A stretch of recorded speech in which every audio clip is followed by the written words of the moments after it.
Assalamualaikum warahmatullahi wabarakatuh. Selamat pagi, Bapak Ibu semuanya. Salam sejahtera untuk kita semua. Selamat menjalankan ibadah puasa bagi Bapak Ibu yang menjalankannya. Terima kasih karena telah hadir pada acara sesi Money Talk and Sharing Session kali ini. Sesi Money Talk and Sharing Session kali ini begitu spesial karena kita akan berkolaborasi bersama AFSI, yaitu Asosiasi Fintech Syariah Indonesia, yang akan mengusung tema yaitu Islamic Fintech in Indonesia, Trends, Opportunities, and Challenge for IT GRC.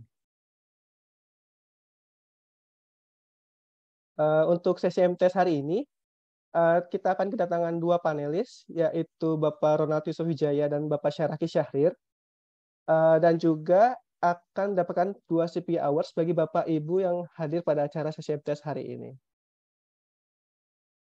Berikut rundown pada sesi MTS hari ini, yang akan dimulai pada pukul 9 waktu Indonesia Barat dan diakhiri pada pukul 11 waktu Indonesia Barat. Untuk panduan teknis dan tata tertib webinar, untuk kemudahan peserta dalam mengikuti webinar, dihimbau agar peserta menggunakan perangkat yang terkoneksi internet dan baik. Kemudian, username yang dipergunakan peserta saat sesi webinar harus sama dengan nama saat registrasi pada saat Zoom sebelumnya. Meeting ID hanya berlaku bagi satu undangan, jadi tidak diteruskan kepada orang lain.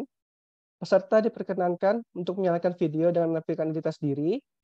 Peserta diharapkan untuk menjaga proses webinar agar selalu kondusif dan saling menghormati. Bagi peserta yang dapat menyampaikan pendapat atau pertanyaan, dapat melalui kolom chat atau raise hand pada sesi Q&A nanti. Untuk e-sertifikat akan dikirimkan H+7 setelah webinar berlangsung dari sesi hari ini. Untuk moderator pada sesi hari ini, perkenalkan ada Bapak Erik Pardamaian. Selamat pagi Pak Erik. Pagi Pak Oki, selamat pagi rekan-rekan. Pak Erik merupakan program director dari ISAKA Indonesia Chapter dan juga sekaligus partner di RSM Indonesia. Beliau juga sebelumnya di 2021-2023, yaitu Executive Team dari Program Office ISAKA Indonesia Chapter. Pada tahun 2021, beliau juga jadi guest lecturer at Singapore Management University. Dan di 2020-2021, beliau juga menjadi Regional Audit Manager di APIC. Di riwayat pendidikan, beliau juga di tahun 2004-2009 mengambil Information System and Accounting di BINUS University. Untuk selanjutnya akan ada narasumber kita atau dua panelis kita. Yang pertama yaitu Bapak Ronald Yusuf Wijaya. Selamat pagi Pak Ronald. Beliau merupakan Ketua Umum Asosiasi Fintech Syariah Indonesia. Dan juga dari 2013 sampai sekarang, beliau menjadi co-founder at di Global Syariah Fintech Platform. Di 2022 sampai sekarang, beliau juga menjadi komisioner di Facet Crypto Exchanger. Dari 2022 sampai sekarang, beliau juga menjadi advisory board Asosiasi Blockchain Syariah Indonesia. Dan juga di riwayat pendidikan, beliau juga mengambil bachelor's degree of Social and Political Science di University of Pelita Harapan. Dan juga mengambil associate degree of Business Management di Garuda Kirana Mahardika. Untuk panelis kedua kita, yaitu ada Bapak Syaraki Syahrir. Selamat pagi, Pak Raki. Pagi. Ya, Pak Raki ini merupakan Presiden dari ISAKA Indonesia Chapter, yang saat ini juga menjabat jadi CEO and Partner di Veda Praxis, dan juga menjadi Steering Committee Member di Indonesia Fintech Society. Untuk riwayat pendidikan beliau, beliau mengambil Bachelor's Degree of Accounting di Universitas Pajajaran, dan juga Master Degree of Management di BINUS Business School. Sekiranya sekian dari saya. Untuk selanjutnya akan ada sambutan dari Bapak Syaraki Syahrir sebagai perwakilan dari ISAKA Indonesia Chapter kepada Pak Raki. Maaf Pak Raki, salah. Untuk sambutan akan ada dari Bapak Erik Pardamaian. Untuk tempat dan waktu kami persilakan Pak. Oke, terima kasih Pak Oki. Assalamualaikum warahmatullahi wabarakatuh. Salam sejahtera untuk kita semua. Selamat pagi dan selamat datang, izin menyapa untuk semua partisipan yang sudah hadir di sesi pagi ini, di sesi pertamanya MTS di kepengurusan baru ISAKA Indonesia Chapter, Bapak Ibu di bulan April ini. Dan tadi sempat disebut momen spesial karena sebagai pembuka di sini kita berkolaborasi gitu ya dengan salah satu asosiasi, yaitu Asosiasi Fintech Syariah Indonesia yang nanti ketua umumnya juga akan menjadi salah satu narasumber di sesi MTS atau Monthly Sharing Session pagi ini. Oke, saya sebelum juga ingin menyapa rekan-rekan para member ISAKA Indonesia Chapter, rekan-rekan anggota Asosiasi Fintech Syariah Indonesia, dan partisipan lain yang sudah hadir di sesi MTS pagi ini. Oke, ini hari Sabtu ya Bapak Ibu, tapi kita lihat udah kurang lebih 66 partisipan sudah join dan mudah-mudahan akan terus bertambah sampai beberapa menit ke depan. Mohon izin juga menyapa para panelis kita pada pagi hari ini. Pak Syaraki Syahrir, beliau adalah Presiden ISAKA Indonesia Chapter, dan Pak Ronald Yusuf Wijaya atau Pak Ronald, beliau adalah Ketua Umum Asosiasi Fintech Syariah Indonesia. Tadi secara singkat sudah di-share ya latar belakangnya Bapak Ibu di awal. Selamat pagi Bapak-Bapak, apa kabarnya Pak Raki, Pak Ronald? Pagi Pak Erik, Alhamdulillah sehat. Pagi Pak Erik, pagi Pak Raki. Halo ya. Pak Ronald, ya pagi Pak. Selamat Pak. Iya Pak. Oke. Ya, selamat datang dan terima kasih khususnya Pak Raki dan Pak Ronald udah meluangkan waktunya di jadwalnya yang ketat nih, dua sosok yang pastinya super sibuk Bapak Ibu, walaupun di weekend ya. Jadi sekali lagi terima kasih sudah berkenan berbagi dengan kami pada pagi hari ini. Sebagai moderator, dengan senang hati di sini saya ingin memandu diskusi kita, Bapak Ibu, membahas tentang sesuai topik yang ada di judul depan ini di covernya Islamic Fintech in Indonesia, Trends, Opportunities, and Challenges in ITGRC, especially. Jadi kita mungkin ke depan akan membahas tentang tren, membahas sekilas tentang peluangnya, gitu ya, challenges-nya industri Islamic Fintech atau Fintech Syariah, dan nanti kita akan coba linkage-kan dengan area ITGRC-nya. Izin disclaimer juga Bapak Ibu, saya termasuk yang masih awam gitu ya di dunia fintech khususnya yang dengan prinsip syariah. Jadi mohon maaf sekali Bapak Ibu kalau ke depan mungkin ada kata atau poin saya yang kurang pas dengan konteks tersebut. Jadi izin untuk disclaimer dulu. Ya, fintech syariah atau Islamic fintech ini sudah menjadi perhatian yang besar di Indonesia gitu ya dalam beberapa tahun terakhir. Kemarin sempat diskusi juga dengan perwakilan teman-teman AFSI gitu ya, dan di-share beberapa fakta. Memang growth-nya luar biasa besar, didorong oleh yang pasti demografis penduduk muslim yang besar, dan peningkatan permintaan juga akan layanan keuangan yang sesuai dengan prinsip syariah yang makin banyak orang yang ingin berkontribusi di sana. Dengan pertumbuhan industri yang cepat ini, jadi penting kita dari sisi ISAKA Indonesia Chapter-nya mungkinnya membahas aspek ITGRC gitu ya dalam Islamic Fintech untuk memastikan gitu bahwa industri ini bisa berkelanjutan, bisa aman, dan yang pasti bisa selaras gitu ya dengan regulasi yang ditetapkan oleh para regulator yang terkait.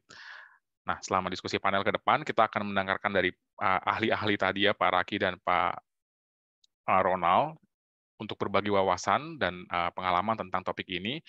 Saya juga ingin mendorong teman-teman atau peserta atau rekan-rekan member ISAKA dan AFSI gitu ya, dan juga publik untuk terlibat dalam diskusi. Nanti bisa mengajukan pertanyaan rekan-rekan lewat kolom chat, dan juga nanti mungkin di sesi Q&A bisa mengajukan pertanyaan secara langsung. Kita bisa open mic untuk diskusi bersama Pak Raki dan Pak Ronald. Oke, sekali lagi terima kasih atas kehadiran Bapak Ibu. Pada pagi hari ini, saya izin untuk memulai diskusi kita. Mungkin sedikit memberikan konteks ya Bapak Ibu untuk tujuan diadakannya event monthly talk sharing session pada pagi hari ini. Kita ingin membangun silaturahmi dengan rekan-rekan asosiasi fintech syariah Indonesia untuk pada intinya ingin lebih kenal lah ya, dekat dengan kedua asosiasi ini antara ISAKA dan juga AFSI. Yang kebetulan mungkin secara konsentrasi areanya beda-beda nih Bapak Ibu. Jadi yang satu fokus ke area ITGRC, yang satu lagi fokus di asosiasi fintech khususnya untuk yang prinsip syariah. Namun sebetulnya kalau kita lihat ada benang merahnya gitu yang cukup erat gitu antara kedua asosiasi ini. Jadi mungkin kurang lebih dalam 45 menit sampai 1 jam ke depan kita bisa mendapatkan pencerahan di mungkin yang pertama terkait dengan profil kedua asosiasi ini, apa sih sebetulnya yang menjadi fokus kontribusinya di area masing-masing, dan juga uniqueness-nya gitu kali ya, untuk bisa menjadi gambaran untuk kita bersama para partisipan. Dan juga mungkin kita akan dapat pencerahan juga yang kedua untuk gambaran pemetaan kali ya untuk fintech syariah di Indonesia, trennya seperti apa, tantangannya, peluangnya gitu ya. Nanti ini mungkin akan jadi masukan lah khususnya untuk kami yang bukan pelaku di industri fintech syariah gitu. Dan terakhir mungkin lebih ke sisi ITGRC-nya, perannya ITGRC dalam peningkatan keamanan dan ketahanan khususnya di platform fintech syariah itu sendiri. Tanpa memperpanjang waktu Bapak Ibu, saya ingin mengundang para panelis kita, Pak Raki dan Pak Ronald, untuk bisa memulai gitu ya, sedikit memberikan overview lah terkait latar belakang masing-masing asosiasi, kontribusinya dan uniqueness-nya gitu ya, supaya bisa saling mengenal. Mungkin saya mohon izin jika nggak keberatan Pak Ronald, Pak, untuk bisa memulai terlebih dahulu, nanti mungkin disusul Pak Raki, dan kalau ada materi yang ingin di-share, dipersilakan. Over to you, Pak Ronald, terima kasih. Baik, terima kasih Pak Erikman, dan Assalamualaikum, selamat pagi buat kawan-kawan semua. Saya salut ya, ini di Sabtu pagi, ramai banget yang ngumpul hari ini. Bahasanya cukup berat lagi. Ya, saya apresiasi sekali. Tadi Pak Erikman juga sempat sharing ya bahwa mungkin di area fintech syariah ini sesuatu yang baru. Nah, teman-teman juga mungkin beberapa belum terlalu familiar. Untuk itu saya izin beberapa slides Bapak Ibu sekalian. Tadi saya hanya menyiapkan trennya aja, tapi saya pikir penting juga untuk saya coba elaborasi lebih dalam tentang konsep, juga tentang practices-nya gitu ya, seperti apa. Karena ini adalah industri yang memang sangat dinamis ya, kan teknologi sendiri sangat, bicara inovasi selalu bergulir. Regulasi pun selalu dinamis. Makanya kita sebagai asosiasi juga sangat erat dengan otoritas, karena mereka juga perlu insight ya dengan industry practice, market conduct, dan lain sebagainya. Barusan saya dikasih ini. Baik.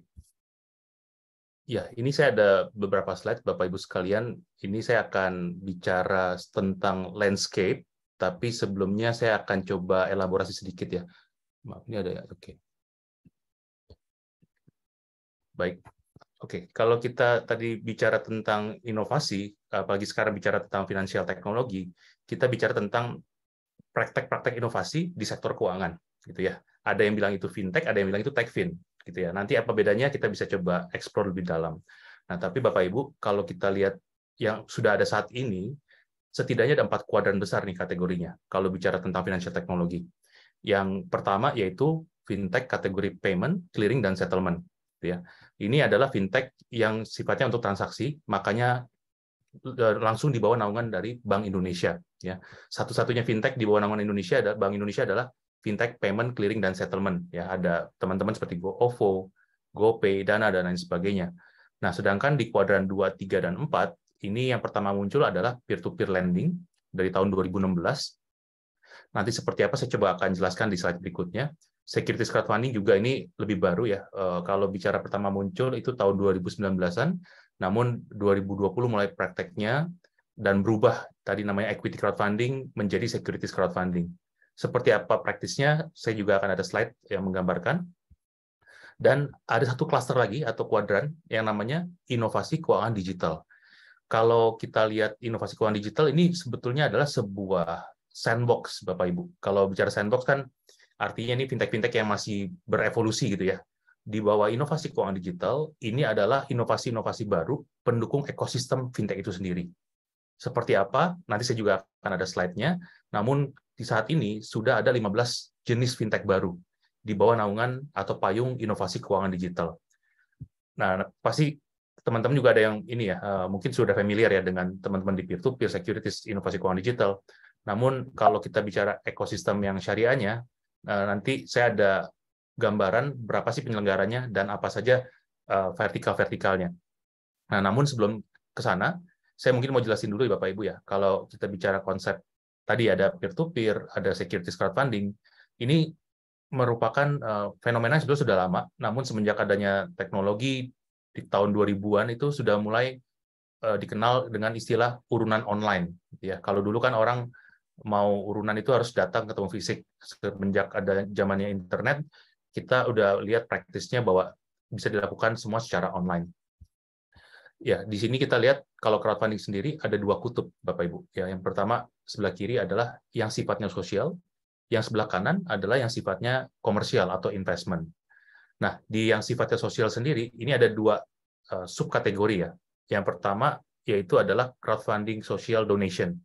Ya, di sini mungkin Bapak Ibu sudah sering dengar seperti kitabisa.com, kemarin juga ada ACT, ada Dompet Duafa dan lain sebagainya, di mana mereka mempunyai platform untuk masyarakat melakukan donasi per kampanye gitu ya, secara spesifik gitu ya. Ada kebutuhan, contoh, kemarin ada kejadian Turki gitu ya, kita mau donasi ke Turki melalui sebuah platform, atau mungkin yang di Indonesia kemarin ada kejadian di Palu dan lain sebagainya ya. Nah, ya mungkin saya tidak perlu jelaskan terlalu dalam ya. Itu simpel sekali, itu one way, jadi orang urunan untuk satu good deeds gitu ya, atau social. Nah, subkategori kedua Bapak Ibu, yaitu namanya reward crowdfunding. Di Indonesia hanya ada 3 platform, setahu saya, namun tiga-tiganya belum terlalu go to market ya. Nah, ini kalau kita contoh di luar yang sudah sukses, seperti Kickstarter, Indiegogo, gitu ya. 2 ini yang paling sukses ya Bapak Ibu. Jadi di sini bukan murni sosial, tapi juga bukan investment. Sesuai namanya, ini misalkan ada sebuah project yang sifatnya tadi bukan sosial ya, tapi misalkan ada orang mau menciptakan sebuah teknologi baru. Karena dia butuh dana, dia ke platform reward untuk dapatkan dukungan dari orang-orang. Contoh, misalkan ada sebuah perusahaan ingin develop ada handphone yang sekaligus bisa jadi proyektor. Wah, keren nih idenya gitu ya. Nah, orang-orang yang support project tersebut, maka ketika si handphone tersebut jadi, maka mereka adalah orang-orang pertama yang ditawarkan, baik itu dengan cara gratis maupun sangat murah atau mungkin harga modal gitu ya. Itu namanya reward crowdfunding. Nah, yang sebelah kanan, yang sifatnya untuk investasi atau untuk komersial, di Indonesia sudah ada dua-duanya ya Bapak Ibu ya. Yang pertama itu peer-to-peer, yang kedua adalah equity atau sekarang namanya menjadi securities crowdfunding. Bedanya apa? Bedanya adalah yang peer-to-peer ini adalah yang sifatnya jangka pendek biasanya Bapak Ibu. Jadi project based gitu ya. Sedangkan yang equity atau securities, equity sendiri artinya masuk ke ekuitas atau saham. Artinya sekarang UKM-UKM bisa melakukan penggalangan dana mirip mini IPO gitu Bapak Ibu, menjual saham mereka di website. Sehingga masyarakat yang melihat project atau mungkin bisnis si UKM tersebut itu bisa membeli sahamnya melalui website equity crowdfunding. Sedangkan yang peer-to-peer ini sifatnya project based. Jadi UKM ada kebutuhan dana modal kerja untuk sebuah project tersebut ditaruh di website, nanti orang-orang bisa urunan, lalu nanti bisa berbagi hasil. Ya. Nah, itu konsep dasarnya Bapak Ibu ya, untuk fintech crowdfunding peer-to-peer dan juga equity crowdfunding. Nah, untuk landscape di Indonesia sendiri, kita melihat seperti Bapak Ibu lihat di sini ya, ada 27 yang kategorinya dari fintech syariah. Kalau bicara yang dengan gabungan konvensional, sekitar mungkin ada 300 sekian, 330 ya data terakhir yang saya tahu. Meliputi tadi 4 kuadran ya Bapak Ibu. Kalau payment itu ada 4 yang syariah, peer-to-peer financing ada 7, securities crowdfunding ada 6, lalu yang inovasi keuangan digital ada 10. Ya, ini data per bulan Maret ya Bapak Ibu. Nah, kalau kita perhatikan satu persatu, ini bicara landscape dari yang kategori peer-to-peer dulu. Ini landscape bisa dibilang adalah landscape general ya Bapak Ibu ya. Jadi gabungan antara yang konvensional juga peer-to-peer syariah. Kalau kita lihat di sini, ini ada penggambaran ya, bahwa total agregat penyaluran pinjaman ya, kalau di konvensional ya, di syariah kita bilangnya pembiayaan. Totalnya itu ada 546 triliun yang sudah tersalurkan dari masyarakat atau mungkin dari institusi kepada borrower atau dalam hal ini penerima pembiayaan. Dan total yang berizin adalah 102 perusahaan.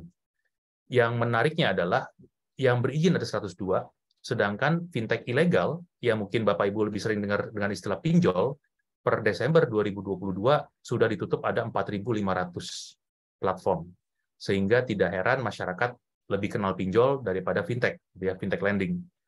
Nah, masyarakat juga lebih sering skeptical atau mungkin prejudice gitu ya, karena menganggap prakteknya akan sama seperti pinjol ilegal. Padahal jauh sekali Bapak Ibu. Kami sangat diatur dengan ketat, ya, compliance kami juga sangat ketat, apalagi OJK juga dalam memberikan sanksi juga ini makin sulit gitu istilahnya. Makanya kami di industri juga berusaha untuk mengedukasi masyarakat agar teman-teman masyarakat menggunakan hanya fintech yang legal. Ya. Dan kalau kita lihat di sini, lendernya hanya baru 1 juta. Ya, jadi katanya kalau kita bicara inklusivitasnya baru 1% nih industri ini, karena mungkin bisa dibilang dari sektor keuangan ini adalah yang paling baru nih. Kalau bahasa kerennya new kids on the block lah gitu ya. Nah, yang berikutnya ada data yang cukup menarik juga. Ya, di sini kita bicara profil peminjam atau penerima manfaat gitu ya. Kalau lihat di sini Bapak Ibu, ternyata perempuan lebih banyak, slightly ya, 51%. Laki-laki 49%. Dan kalau kita lihat dari penggunanya, ya jelas ya di sini ya, 19 sampai 34 tahun ini millennials ya, paling banyak. Namun tadi ya, semenjak COVID, terus terang peningkatan user di sektor yang atau di kategori segmen masyarakat yang lebih senior juga berkembang sangat pesat.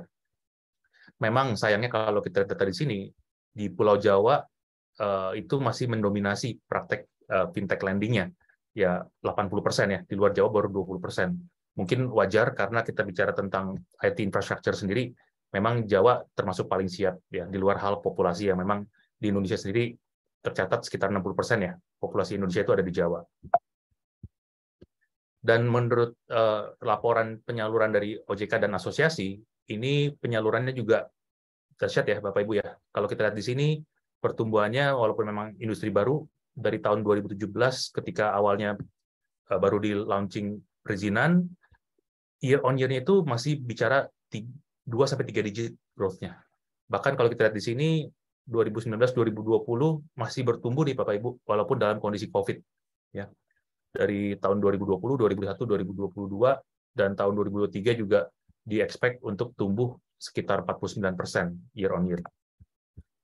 Nah, namun kalau bicara zooming ke fintech syariah peer-to-peer, ini juga ada data menarik Bapak Ibu, yaitu di Desember 2020 pada saat COVID, itu total penyalurannya hanya 484 miliar. Namun di 2021, yang tadinya ada 12 penyelenggara, sisa tinggal 7 penyelenggara, namun masih bisa tumbuh sekitar 130% total penyalurannya.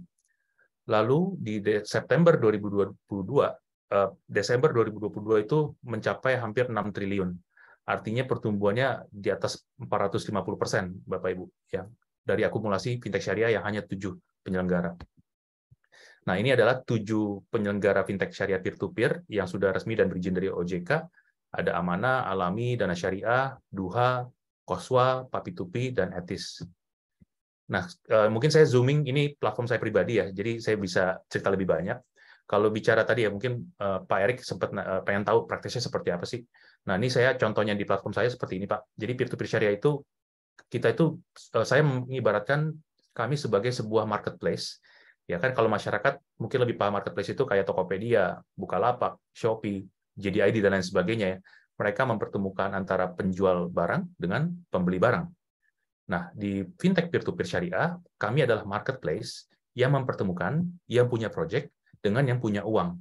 Jadi yang punya project masuk ke dalam platform, submit kebutuhan dananya, terus segala macam dokumen legalnya, dokumen projectnya segala macam gitu ya. Dan lalu di belakang dengan sistem kita tadi mereview, lalu kalau andekan ini investable, maka kami akan listing di platform. Lalu masyarakat yang sudah tergabung di kami dan mendaftar sebagai lender itu bisa melihat proyek tersebut dan sekiranya mereka tertarik bisa patungan atau urunan mulai dari 1 juta rupiah. Sehingga ketika terkumpul maka uang tersebut bisa disalurkan, ketika berhasil atau mendapatkan hasil berbagi dengan para investor. Nah, nanti saya mungkin bisa perdalam ke aspek ITGRC-nya ya. Karena terus terang ITGRC ini terus akan menjadi framework kami gitu ya dalam hal melakukan compliance tersebut dan erat hubungan juga dengan Syariah compliance. Nah, yang menarik Bapak Ibu di sini prakteknya adalah kami kalau melakukan listing ini ada angka seperti ini nih, ada 4, 2 ya, ini masih 0. Ini menggambarkan sudah berapa kali proyek tersebut dibiayai. Artinya apa? Sama ketika kita belanja online, penjual yang sudah mendapatkan indikator ya, udah 1.000 barang yang sudah terjual dari mereka, otomatis kredibilitasnya akan meningkat. Maka dari itu kami selalu mengedukasi mitra-mitra proyek bahwa Bapak Ibu, kami bukan minjemin uang ya, tapi kami kasih akses kepada investor. Kalau Bapak Ibu berhasil menjalankan bisnis dengan baik, dengan amanah, 1 kali berhasil, 2 kali berhasil, 3 kali berhasil, 4, 5, 6 orang ngantri Bapak Ibu untuk biayain. Ya, jadi konsepnya ini adalah sebuah panggung buat UKM berbisnis, membangun portfolio, mendapatkan kepercayaan masyarakat sehingga mendapatkan akses yang bisa dibilang hampir unlimited. Ya, karena seiring pertumbuhan lender, maka semakin besar exposure kepada UKM yang berhasil tersebut. Nah, tadi di kuadran keempat kami bicara tentang tadi ya inovasi keuangan digital yang di mana hari ini sudah ada 15 cluster yang kategori ekosistem support. Dan tidak lain tidak bukan sebetulnya ini adalah bagian dari IT infrastructure dan juga IT GRC ya. Contohnya misalnya di sini ada penerapan blockchain, ada penerapan credit scoring, ada eKYC. Ini adalah kategori-kategori yang memang erat ya tadi dengan penerapan IT GRC. Nah, namun saya mungkin kasih contoh ya Bapak Ibu. Di eKYC sendiri ini adalah fintech. Kalau kita bicara KYC kan definisinya know your customer gitu ya. Dulu mungkin isinya sangat manual ya, ngisi formulir segala macam itu manual, ngasih foto dan lain sebagainya. Hari ini dengan teknologi semua bisa dilakukan melalui digital platform, melalui handphone kita, smartphone kita. Orang cukup selfie gitu ya. Nah, KYC ini banyak ya Bapak Ibu.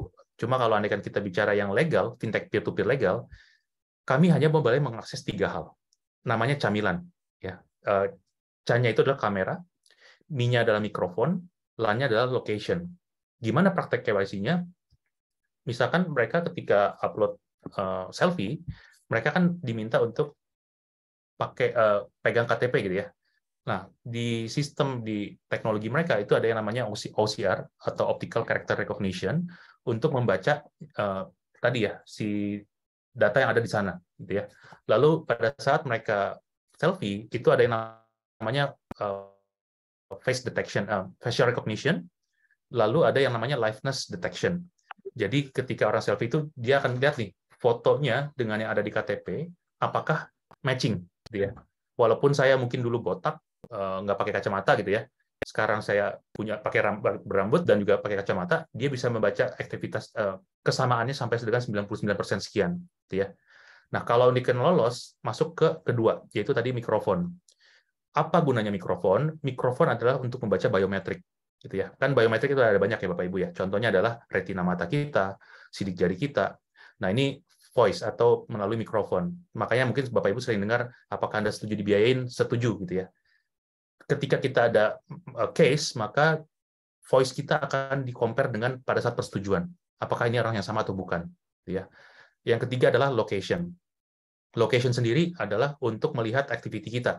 Misalkan kita mengaku bahwa kita tinggal di Jakarta Barat. Namun berdasarkan data di location mereka melalui email, itu kenapa setiap malam ada di Jakarta Timur. Nah, ini ada yang nggak matching, contohnya seperti itu. Ya.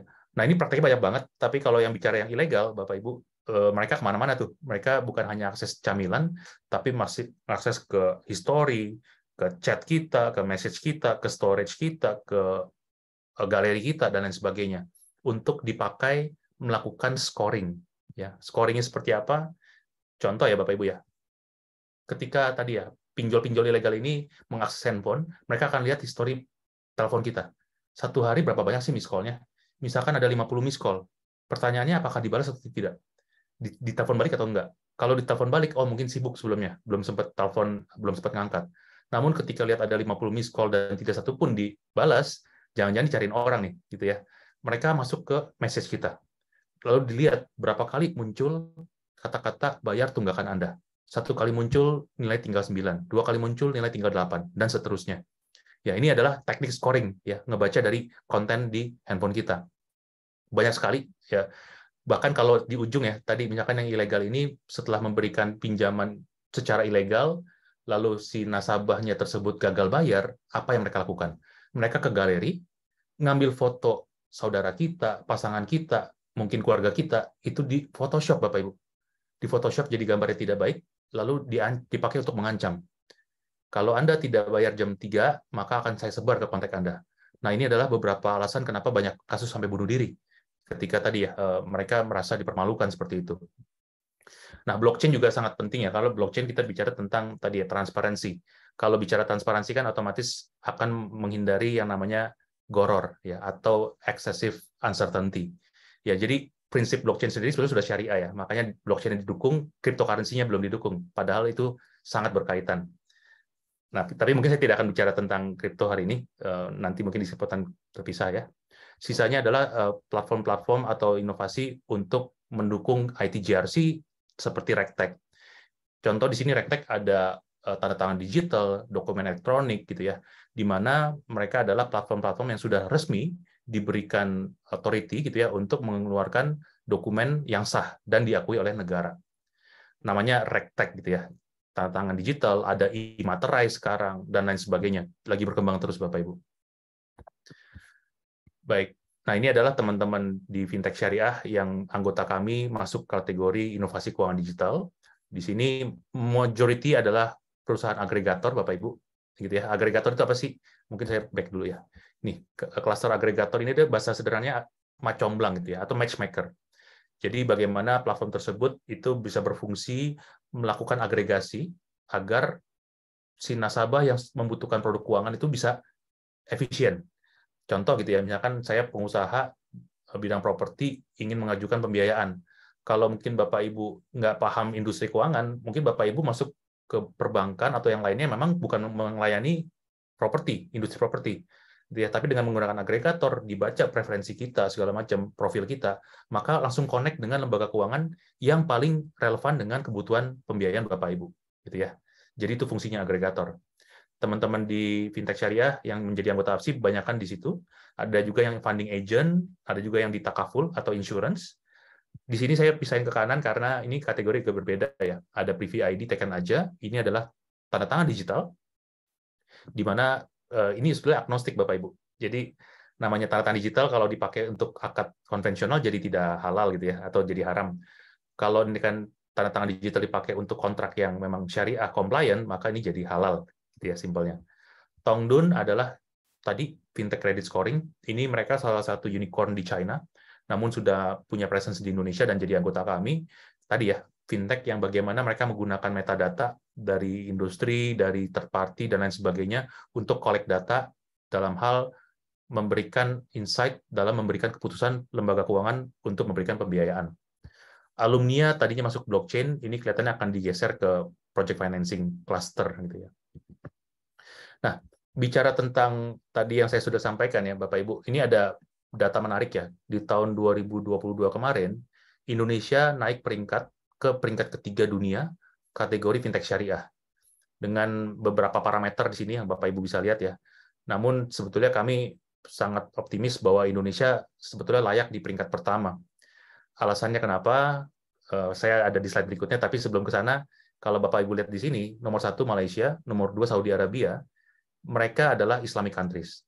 Indonesia bukan Islamic countries, tapi negara dengan Muslim population terbesar di dunia. Ya, dan kedua, kalau bicara tadi analytic comparison-nya, mereka sebetulnya tidak apple to apple membandingkannya. Secara jumlah penyelenggara fintech syariah di dunia, Indonesia paling banyak. Secara total penyaluran, Indonesia paling banyak. Justifikasinya apa? Dua negara tersebut mendapatkan government support yang lebih besar saat ini ya daripada Indonesia.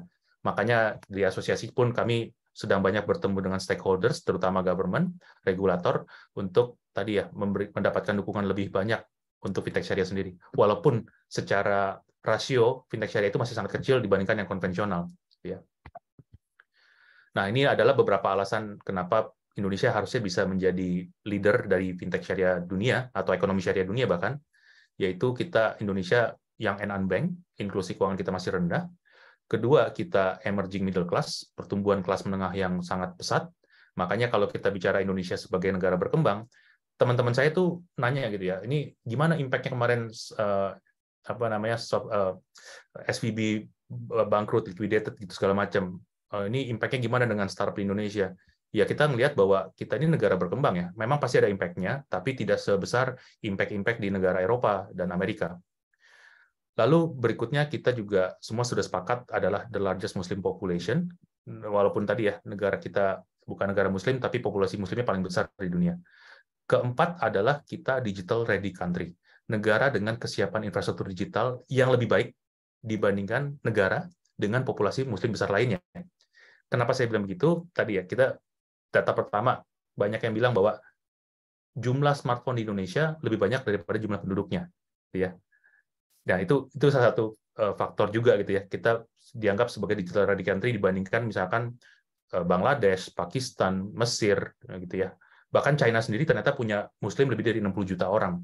Cuma karena populasi begitu besar, jadi seolah tidak terekspos. Dan ini slide terakhir saya, bahwasanya kita juga lagi memperjuangkan ya eksistensi fintech syariah dari Indonesia ke global. Dan kita sudah tergabung di Islamic Fintech Alliance atau Asosiasi Fintech Syariah Dunia. Walaupun jumlah anggotanya itu kalau terakhir itu baru belasan ya, nggak semuanya gabung. Tapi ya tadi kita membangun ekosistem sehingga di AFSI sendiri kita mau menjadi rumah gitu ya. Siapapun bisa join ke sini untuk tadi menjadi satu ekosistem besar dalam mewujudkan hal tersebut. Baik, mungkin mohon maaf kalau terlalu lama, tapi itu yang bisa saya share untuk tahap awal. Terima kasih. Mohon maaf jika ada kekurangan, saya kembalikan kepada Pak Erik. Ya, terima kasih banyak Pak Ronald. Sharing-nya komprehensif ya Pak ya. Jadi betul-betul jadi lebih kenal dengan si Islamic Fintech atau Fintech Syariah sendiri di Indonesia. Nggak cuman tadi dari sisi asosiasinya, membership-nya, tapi juga challenges sama opportunity-nya ke depan. Tadi salah satu yang saya take note tuh how to become number one ya untuk di tahun-tahun berikutnya gitu ya. Mudah-mudahan bisa melewati Malaysia dan Saudi Arabia. Dan nanti mungkin ke depan kita akan coba take notes dulu poin yang nanti ingin didiskusikan dengan Pak Ronald, khususnya untuk konteks fintech syariah. Saya juga mengundang teman-teman, rekan-rekan dari asosiasi, dari ISAKA sendiri, member ISAKA ataupun dari member AFSI yang sudah bergabung untuk bisa mengajukan poin diskusi atau mungkin pertanyaan di kolom chat untuk nanti kita bisa sampaikan di sesi Q&A. Sekali lagi terima kasih Pak Ronald untuk pemaparannya. Saya izin untuk mengundang Pak Raki. Selamat pagi, Pak. Selamat pagi, Pak Erik. Pak Ronald, terima kasih. Sharingnya keren banget, Pak. Terima kasih, Pak Raki. Terima kasih, Pak Erik. Iya, mungkin setelah tadi kita lebih kenal lebih dekat gitu ya dengan Asosiasi Fintech Syariah Indonesia, mungkin sekarang kita ke ISAKA Indonesia Chapter sendiri. Mungkin silakan Pak Raki untuk di take over, silakan. Baik, terima kasih Pak Erik sekali lagi, Pak Ronald terima kasih. Ini kita senang sekali, berbahagia sekali pagi ini ya di suatu hari Sabtu di penghujung bukan penghujung bulan Ramadan, tapi mulai akhir ya bulan Ramadan dan kita udah mulai tidak ada pekerjaan. Mungkin banyak minggu depan yang sudah pada cuti dan Sabtu-Sabtu masih ada 100 orang yang hadir di event ini. Alhamdulillah. Ini saya bahagia sekali hari ini. Kemarin sempat deg-degan ya sebenarnya Erik ya. Ini ada yang mau datang nggak ya Sabtu pagi gitu, udah akhir-akhir Ramadan gitu, udah banyak yang mau pulang kampung. Tapi alhamdulillah terima kasih banyak Bapak Ibu yang sudah hadir. Pak Ronald juga terima kasih banyak sudah menyempatkan waktu dan teman-teman AFSI.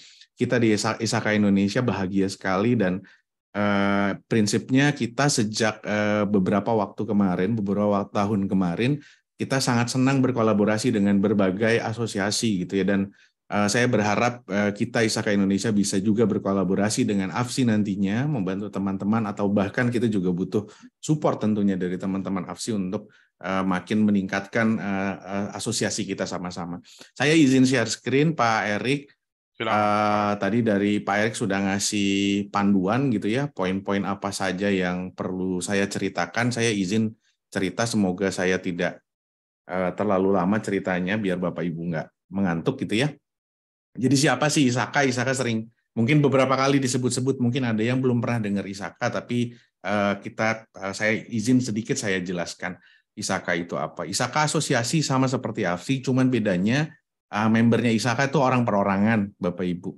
Jadi kita bukan perusahaan membernya. Jadi profesi individual itu jadi anggota ISAKA Indonesia. Jadi ISAKA Indonesia kita bilang secara global kita adalah learning community. Jadi kita komunitas belajar sebenarnya. Kita volunteering, kita komunitas belajar, benar-benar duduk di ISAKA, kumpul di ISAKA, tujuannya satu ya, untuk meningkatkan kompetensi, kemampuan, wawasan gitu ya. Kemudian sedikit saya cerita, ISAKA adalah komunitas global gitu. Jadi kita ini punya koneksi dengan global community sebenarnya, dengan jumlah member yang kurang lebih 165.000 member di berbagai negara di dunia ya, hampir 200 negara kalau saya tidak salah, ada 225 chapter. Kita saling berkomunikasi satu sama lain melalui platform gitu yang namanya Engage ISAKA. Jadi ada satu platform koneksi gitu ya untuk kita saling berhubungan, tapi kita punya satu website isaka.org yang di sana isinya knowledge gitu ya, untuk kita bisa download, kita lihat, ada yang bentuknya video, podcast, publikasi dan lain-lain. Jadi begitu kira-kira. Di sini dibilang engage profesional ada 550.000. Artinya apa? Artinya nggak cuma member ISAKA, non-member ISAKA juga sebenarnya bisa akses, namun ya memang ada batas dan ada kelebihannya kalau kita jadi member ISAKA untuk bisa mengakses lebih gitu ya. Nah, bagaimana di Indonesia? Karena kan ada ISAKA internasional, ada ISAKA Indonesia. Di Indonesia kita sebenarnya sudah berdiri dari tahun 91. Mungkin tapi tahun 91 kita ngomongin masalah ISAKA, GRC, audit itu ini ya, minoritas lah ya, bisa dibilang nggak didengar orang gitu. Kita ngomongin, ayo harus dilakukan audit IT. Apa audit IT gitu. Jadi kayak orang aneh mungkin tahun 90-an kita bicara-bicara mengenai audit GRC itu nggak dianggap orang lah gitu ya, tahun-tahun sekian gitu. Nah, namun kita sudah 30 tahun berdiri, alhamdulillah ini bukan mensyukuri kejadian berbagai kasus di Indonesia gitu ya, tapi memang dalam beberapa tahun terakhir kita makin diperlukan gitu, alhamdulillah. Jadi kita sekarang ada 1.300 member di Indonesia, tadi saya bilang individu gitu ya, yaitu profesional di bidang IT governance, IT risk management, compliance, audit gitu ya, ahli keamanan informasi, ahli data privacy. Jadi kita kumpul semua di ISAKA Indonesia. Dan kita suka membuat acara reguler ya. ISAKA Indonesia membuat acara monthly event seperti yang hari ini dilakukan. Pak Erik adalah program director ISAKA, beliau yang membidani acara-acara ini untuk sejak kepengurusan kita di 2023 ini. Dan kita juga punya event-event seperti National Conference. Nanti saya akan sedikit cerita kenapa penting sekali buat kami berhubungan dengan Asosiasi Fintech Syariah Indonesia. Namun saya kenalkan dulu, ini adalah Board of Director di kepengurusan kami sejak 2023 hingga 2025. Gitu ya, beberapa orang hadir tentunya di sini, alhamdulillah ikut hadir juga. Ada Pak Harun Al-Rashid sebagai Vice President, Pak Richie Aktorian sebagai Chapter Secretary, ada Pak Chong Hendro sebagai Treasurer, Ibu Carolina Hanjaya sebagai Audit Director, Pak Anjar Priyandoyo Certification Director, ada Pak Erik Program Director, Pak Nizar Fuadi sebagai GRA Director, ada Pak Audrey Angga Adikara Research and Education Director, ada Ibu Feni sebagai Markom Director, dan ada Pak Ibnu Fajar Sudibyo sebagai Membership Director. Nah, ini saya mau kasih gambaran aja, karena kita asosiasi profesi yang isinya individual. Nah, setiap 2 tahun sekali kita milih pengurus. Nah, kebetulan kita baru terpilih di bulan Maret kemarin. Kalau Bapak Ibu perhatikan, pengurus kami berisi dari berbagai industri. Jadi bahkan kita punya aturan tidak boleh di pengurus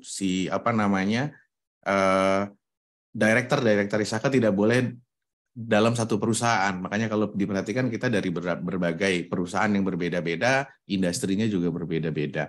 Mudah-mudahan ke depan ada Director ISAKA yang juga pimpinan dari fintech syariah gitu ya, Pak Ronald. Mudah-mudahan berharap setelah ini juga makin semangat gitu kita sama-sama ngembangin ITGRC. Nah, ISAKA dikenal kalau secara global itu dikenal dengan sertifikasi, teman-teman. Jadi kita yang di Indonesia sendiri kita paling dikenal dulunya dari sertifikasi yang namanya CISA, Certified Information System Auditor. Ini yang dulunya paling dicari gitu ya, mungkin sejak tahun 2000-an, sejak kita rame-rame dulu bicaranya ERP tuh, zaman-zaman SAP, Oracle, dan merek-merek lainnya itu. Nah, auditor IT jadi penting gitu, karena nggak ada lagi yang bisa mereksa itu ERP. Auditor keuangan nggak kuat gitu mereksa ERP, jadinya dibutuhkan knowledge khusus, IT audit namanya, itu sertifikasinya CISA. Namun berkembang, ISAKA berkembang, ada berbagai sertifikasi lain yang mengikuti perkembangan zaman. Ada yang namanya CISM, Information Security Manager, kemudian CGE-IT, ini yang fokusnya kepada governance, CDPS ini yang sangat relevan saat ini ya, ini bicara Data Privacy Solution Engineer, ada CRISC, ini fokusnya kepada IT Risk Management gitu ya, dan ada juga kita bicaranya CSX, ini juga sebenarnya Cyber Security namun lebih ke praktis gitu ya. Dan yang baru ada yang namanya CET atau Certified in Emerging Technology. Ini juga menarik karena di sana ada lab-nya segala gitu ya untuk dapat sertifikasi baik terkait dengan AI, blockchain, cloud, dan IoT gitu. Dan ada sertifikat atau credentials lainnya yang nanti mungkin Bapak Ibu bisa lihat di websitenya ISAKA. Ini saya di sini cerita sertifikasi bukan jualan nih Bapak Ibu, karena kita volunteering, kita nggak dapat uang sama sekali juga kalau Bapak Ibu ambil sertifikasi. Tapi ini saya cerita aja bahwa kenapa jadi penting ya sertifikasi, nanti juga saya akan sedikit share. Karena di dunia seperti sekarang ini gitu ya, tadi Pak Ronald juga sampaikan, kita di dunia digital ini semua terkoneksi gitu ya, dan assurance itu menjadi penting. Nah sekarang nggak cuma assurance yang penting, tapi kita juga assurance datangnya dari mana gitu. Orangnya benar-benar bisa memberikan assurance atau bisa meyakinkan kompetensi atau enggak. Nah, ini kita dihadapkan dengan banyak sekali kebutuhan, dan kita juga bukan hanya butuh atau mengisi posisi kosong gitu ya. Kalau sekarang kayak audit keamanan informasi, tapi mengisi kosong dengan orang yang kompeten. Nah, itu jadi tantangan di zaman sekarang. Teman-teman saya yakin teman-teman di fintech syariah juga menghadapi gitu ya, banyak posisi-posisi yang harus dipenuhi, baik dorongan regulasi ataupun ya memang kebutuhan untuk menjaga aset kita gitu, menjaga proses kita sehingga bisa mengelola teknologi informasi dengan baik. Nah, saya mau masuk aja ke materi gitu ya. Tadi itu perkenalan ISAKA, saya izin menyampaikan materi. Itu kenapa kita perlu bertemu hari ini dan kenapa kita perlu bekerja sama gitu. Tadi Pak Ronald juga sudah sampaikan, Indonesia ini luar biasa sekali gitu ya. Dulu kita merasa kalau Indonesia tuh ketinggalan banget gitu ya dari negara lain. Kalau dulu kita ngomongin tadi bicara ERP, ya mungkin kita 5 tahun di belakang lah dari negara lain. Tapi ya during 2019, 2018 dan bahkan masa pandemi, kita itu tercatat internet usernya menurut APJI 77% dari populasi atau lebih dari 200 juta. Ini luar biasa sekali Bapak Ibu gitu ya, ini di tahun 2022 ya. Jadi akhirnya kita tembus angka 200 juta internet user. Gitu. Siapa sih yang nggak mau berbisnis di Indonesia gitu ya, yang kaitannya dengan digital, fintech gitu. Ini menarik sekali.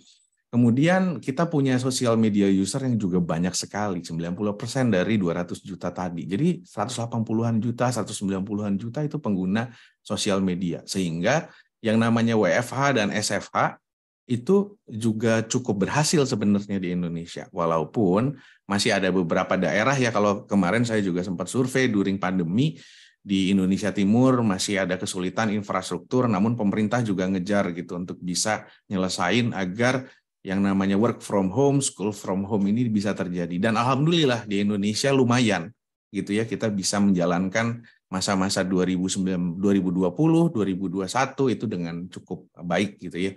Nah, yang juga menarik adalah transaksi uang elektronik gitu ya, yang besar sekali 786 triliun, jumlah unit uang elektroniknya menurut kata data ada 575 juta unit. Jadi mudah-mudahan ini juga relevan dengan kita bertemu dengan teman-teman AFSI ya. Kenapa penting dengan teman-teman AFSI? Karena transaksi keuangan, transaksi pembayaran di Indonesia itu luar biasa sekali gitu besarnya.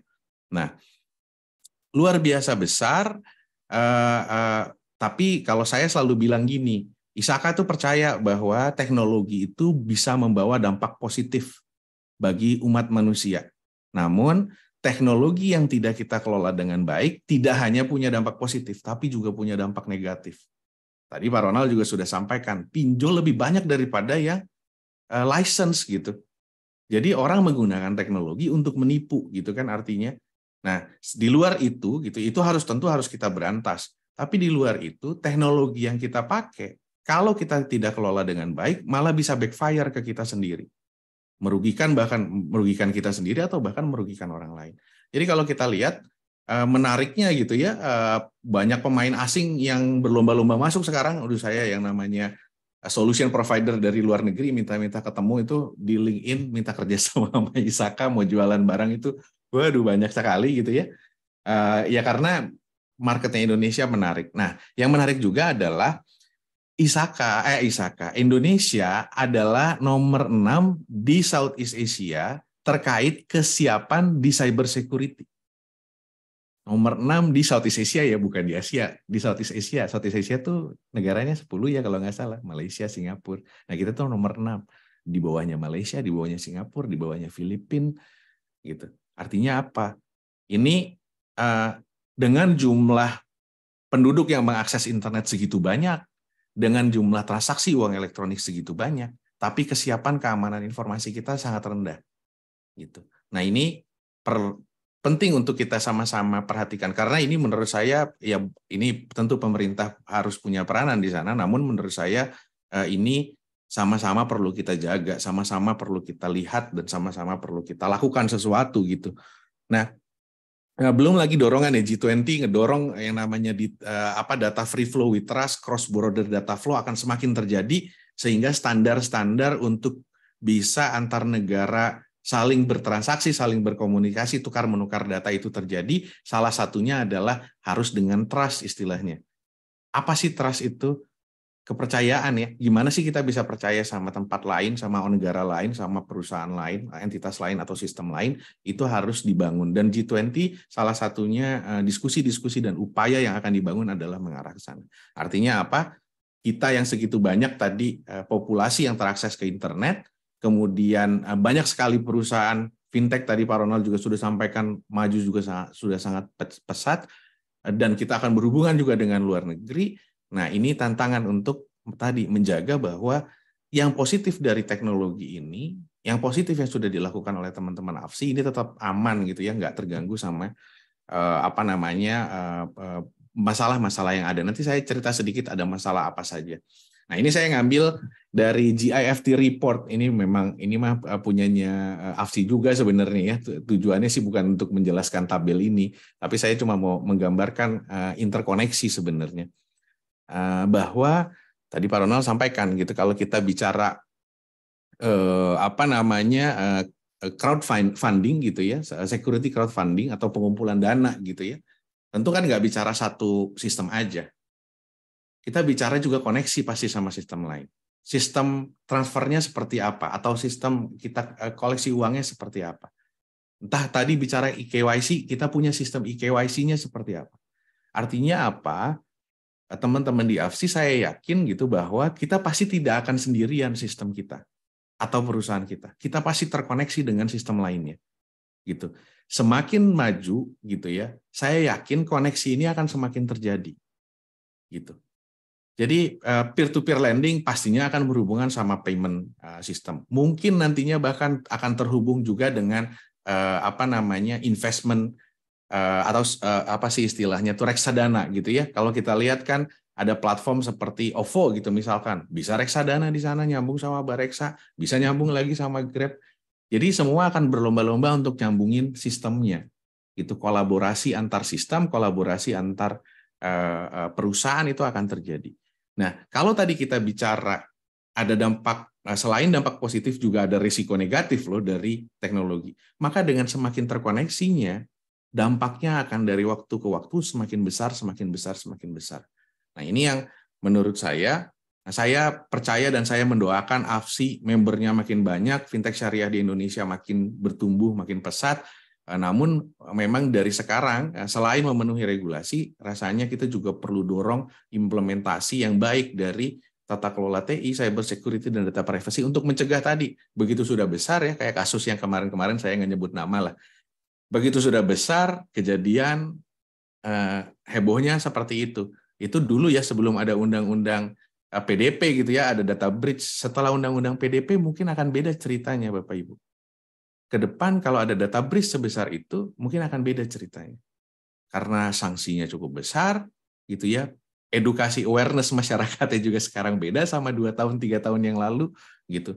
Sehingga ini menjadi tantangan buat kita semua. Nah, ini kalau kita lihat ya regulasi tadi juga disampaikan. Ini menantang sekali teman-teman semua. Di tahun 2022 kemarin kita melihat ada undang-undang PDP. Undang-undang PDP ini saya mau merimain juga di sini. Kemarin juga saya habis buka bersama dengan teman-teman Aftek gitu ya. Undang-undang PDP ini akan menjadi atau sudah menjadi tantangan yang sangat berat sekali untuk kita semua di seluruh industri. Kenapa? Karena perubahan yang perlu terjadi tidak kecil, akan banyak sekali. Karena kita bicara proses pengolahan data mulai dari collection hingga termination of data. Itu bukan urusannya teknologi informasi gitu ya. Itu urusan mungkin bahkan dari orang sales di depan gitu, frontliner sampai ke yang paling belakang itu kena dampak. Jadi nggak kecil sama sekali gitu teman-teman. Itu UU PDP. Belum kalau saya sedikit sharing gitu ya di perbankan. Saat ini sedang terjadi pembaharuan UU ITE. Itu sedang didiskusikan gitu. Akan ada UU ITE yang baru nantinya mudah-mudahan jika tidak ada halangan. Namun di OJK sendiri gitu ya, peraturan-peraturan baru keluar di akhir tahun kemarin untuk perbankan. Saya selalu cerita ini kenapa? Karena menurut saya perbankan itu kan cukup bisa dibilang yang paling maju ya. Jadi dia jadi indikator tuh apa yang terjadi atau aturan apa di perbankan, dia biasanya akan ngikut nanti pelan-pelan. Nah, saya mau cerita sedikit di perbankan di akhir Desember kemarin ada SEOJK baru yang mengatur mengenai keamanan informasi untuk bank. Dan aturannya bisa saya sampaikan sama sekali tidak mudah. Karena OJK merequire setiap perusahaan, setiap bank untuk punya fungsi keamanan informasi sendiri yang independen dari teknologi informasi. OJK meminta bank untuk melakukan pengujian keamanan informasi secara berkala dan melaporkannya kepada OJK. Dan kita memiliki manajemen insiden keamanan informasi yang baik. Gitu. Nah, ini baru di bank gitu. Cuman menurut saya ini warning juga untuk kita semua bahwa arahnya akan ke sana gitu. Jadi kita diharapkan, itu satu topik aja ya gitu ya, bicara keamanan informasi, tapi kita diharapkan untuk bisa ngelola ini dengan baik. Gitu. Ngelola apa sih? Nah, sebenarnya ujung-ujungnya tuh kalau kita lihat adalah resiko yang perlu kita kelola dengan pengendalian yang baik dan assurance yang baik. Nanti saya cerita sedikit soal itu. Nah, tapi selain ini, ya teman-teman juga pasti udah ngerasain kan sekarang lagi deg-degan ini nggak menuhin ISO 27000 untuk Dukcapil nggak teman-teman di AFSI? Banyak ya, karena kalau bicara KYC, Juni katanya Dukcapil harus comply. Nah, itu tiba-tiba di tahun ini semua tunggang langgang gitu ya, implementasi ISO 27001 yang sebelumnya belum pernah, karena didorong sama Dukcapil. Nah, ini juga akan terjadi terus-menerus. Ini kalau kita lihat di sebelah kanan, selain aturan harus comply, kalau enggak kita bisa ditutup gitu ya sama OJK atau kena sanksi. Yang di kanan ini kita lihat juga ada berbagai standar-standar praktik baik yang harus kita perhatikan. Gitu. Kenapa? Karena tadi, contoh, kalau Dukcapil implementasi ISO, ya dia pasti membutuhkan semua sistem yang terkoneksi dengan dia, keamanannya juga terjaga. Minimal implementasi ISO. Nah, dengan konektivitas yang tadi saya cerita, kita akan saling terkoneksi satu sama lain dengan semua sistem, maka requirement itu akan muncul. Apalagi tadi kita bicara data data free flow with trust. Trust itu kan sebenarnya adalah bahasa yang sama gitu. Saya percaya kamu kalau kita punya bahasa yang sama. Nah, bahasanya Dukcapil adalah ISO 27001. Makanya semua yang terkoneksi oleh Dukcapil harus ISO 27001 agar bahasanya sama sehingga trust itu muncul. Nah, ini juga akan terjadi dengan berbagai standar yang ada, dengan berbagai best practice yang dikeluarkan, jadi penting. Jadi perlu untuk kita perhatikan. Kenapa? Karena bisa jadi pada saat kita terkoneksi oleh satu sistem, requirement-nya adalah untuk memenuhi hal tersebut. Nah, ini menjadi tantangan kita semua. Ini sedikit aja. Sementara di luar sana yang namanya risiko luar biasa gitu ya. Data breach, cyber breach, security incident, privacy issue, risiko akses gitu ya. Belum bicara data ya. Nah, ini juga sekarang kita merasakan, kemarin kita ngomongin big data. Sekarang yang lagi didorong adalah data governance, data integrity, data quality. Itu akan menjadi warna di tahun-tahun ke depan. Gitu. Kenapa? Karena sekarang kita mulai merealize betapa tidak efektif dan tidak efisiennya kita ngelola data menyebabkan investasi kita yang terlalu mahal. Nah, ini akan menjadi isu gitu di waktu-waktu ke depan. Membuat semuanya akan menjadi kompleks. Tapi saya bukan mau nakut-nakutin, tapi memang ini realitas zaman sekarang. Sehingga dari segala tantangan yang Bapak Ibu atau teman-teman AFSI hadapi gitu ya, baik eksternal maupun internal yang tadi saya ceritakan, dan mungkin yang tadi belum saya ceritakan adalah third-party akses atau vendor ya. Kalau AFSI kan, kalau fintech, kalau perusahaan teknologi itu sudah pasti tidak sendirian lah. Pasti ada vendor di dalam sana. Data center pasti kita taruh tempat lain. Belum development, kita pakai berbagai vendor misalkan. Artinya apa? Yaitu kita perlu kita pikirkan gitu. Kita perlu kita kelola gitu ya. Kenapa? Kalau enggak ya jadi resiko sendiri gitu. Jadi dari berbagai tantangan ini gitu ya, baik vendor, tadi regulasi dan eksternal, serangan, kemudian di dalam kita juga masih belum clear nih, pembagian tugas kadang-kadang suka nggak jelas, jadi ribut-ribut sedikit di dalam gitu kan. Kemudian ada adopsi teknologi kita yang masih salah, lack of skill yang jadi masalah, tantangan di mana-mana yang tadi saya juga cerita. Ini problem. Jadi zaman sekarang ini di satu sisi digitalisasi menarik, banyak teknologi baru, banyak emerging teknologi, tapi kepala kita makin pusing sebenarnya gitu. Karena makin banyak yang harus kita urus. Gitu. Makin banyak yang harus kita urus, pemerintah, regulator makin banyak mintanya karena resikonya makin besar. Gitu. Nah, oleh karena itu, maka sebenarnya kita harus bisa mensimplifikasi. Kalau menurut kita di ISAKA nggak mau membuat rumit masalah sebenarnya, tapi gimana sih caranya kita mensimplifikasi ini? Nah, kalau saya belajarnya, kalau kita mau mensimplifikasi semuanya, maka kita harus bikin kerangka gitu. Jadi kita harus tahu, oh ini yang namanya aturan, oh ini yang namanya risiko, oh ini yang namanya ini namanya ini. Sehingga pada saat kita ngelola, kita bisa ngelola dengan baik, tidak double effort dan lainnya. Jadi apa sih yang ini saya cerita sedikit gitu ya. Ini konsep yang dasar ya, tapi saya yakin Bapak Ibu sudah jago-jago, tapi kadang-kadang kita yang bahkan sudah berpraktek sekian lama perlu remind lagi. Semua yang kita bicarakan tadi, semua masalah tadi sebenarnya berawal dari yang namanya risiko gitu. Jadi kita balik dulu deh, masalahnya apa sih risiko? Gitu. Jadi kita mau balik dulu, ngelihat dulu bahwa semuanya itu sebenarnya masalahnya adalah berawal dari risiko. Jadi apa sih poinnya? Kita harus ngerti dulu ada risiko apa di organisasi kita.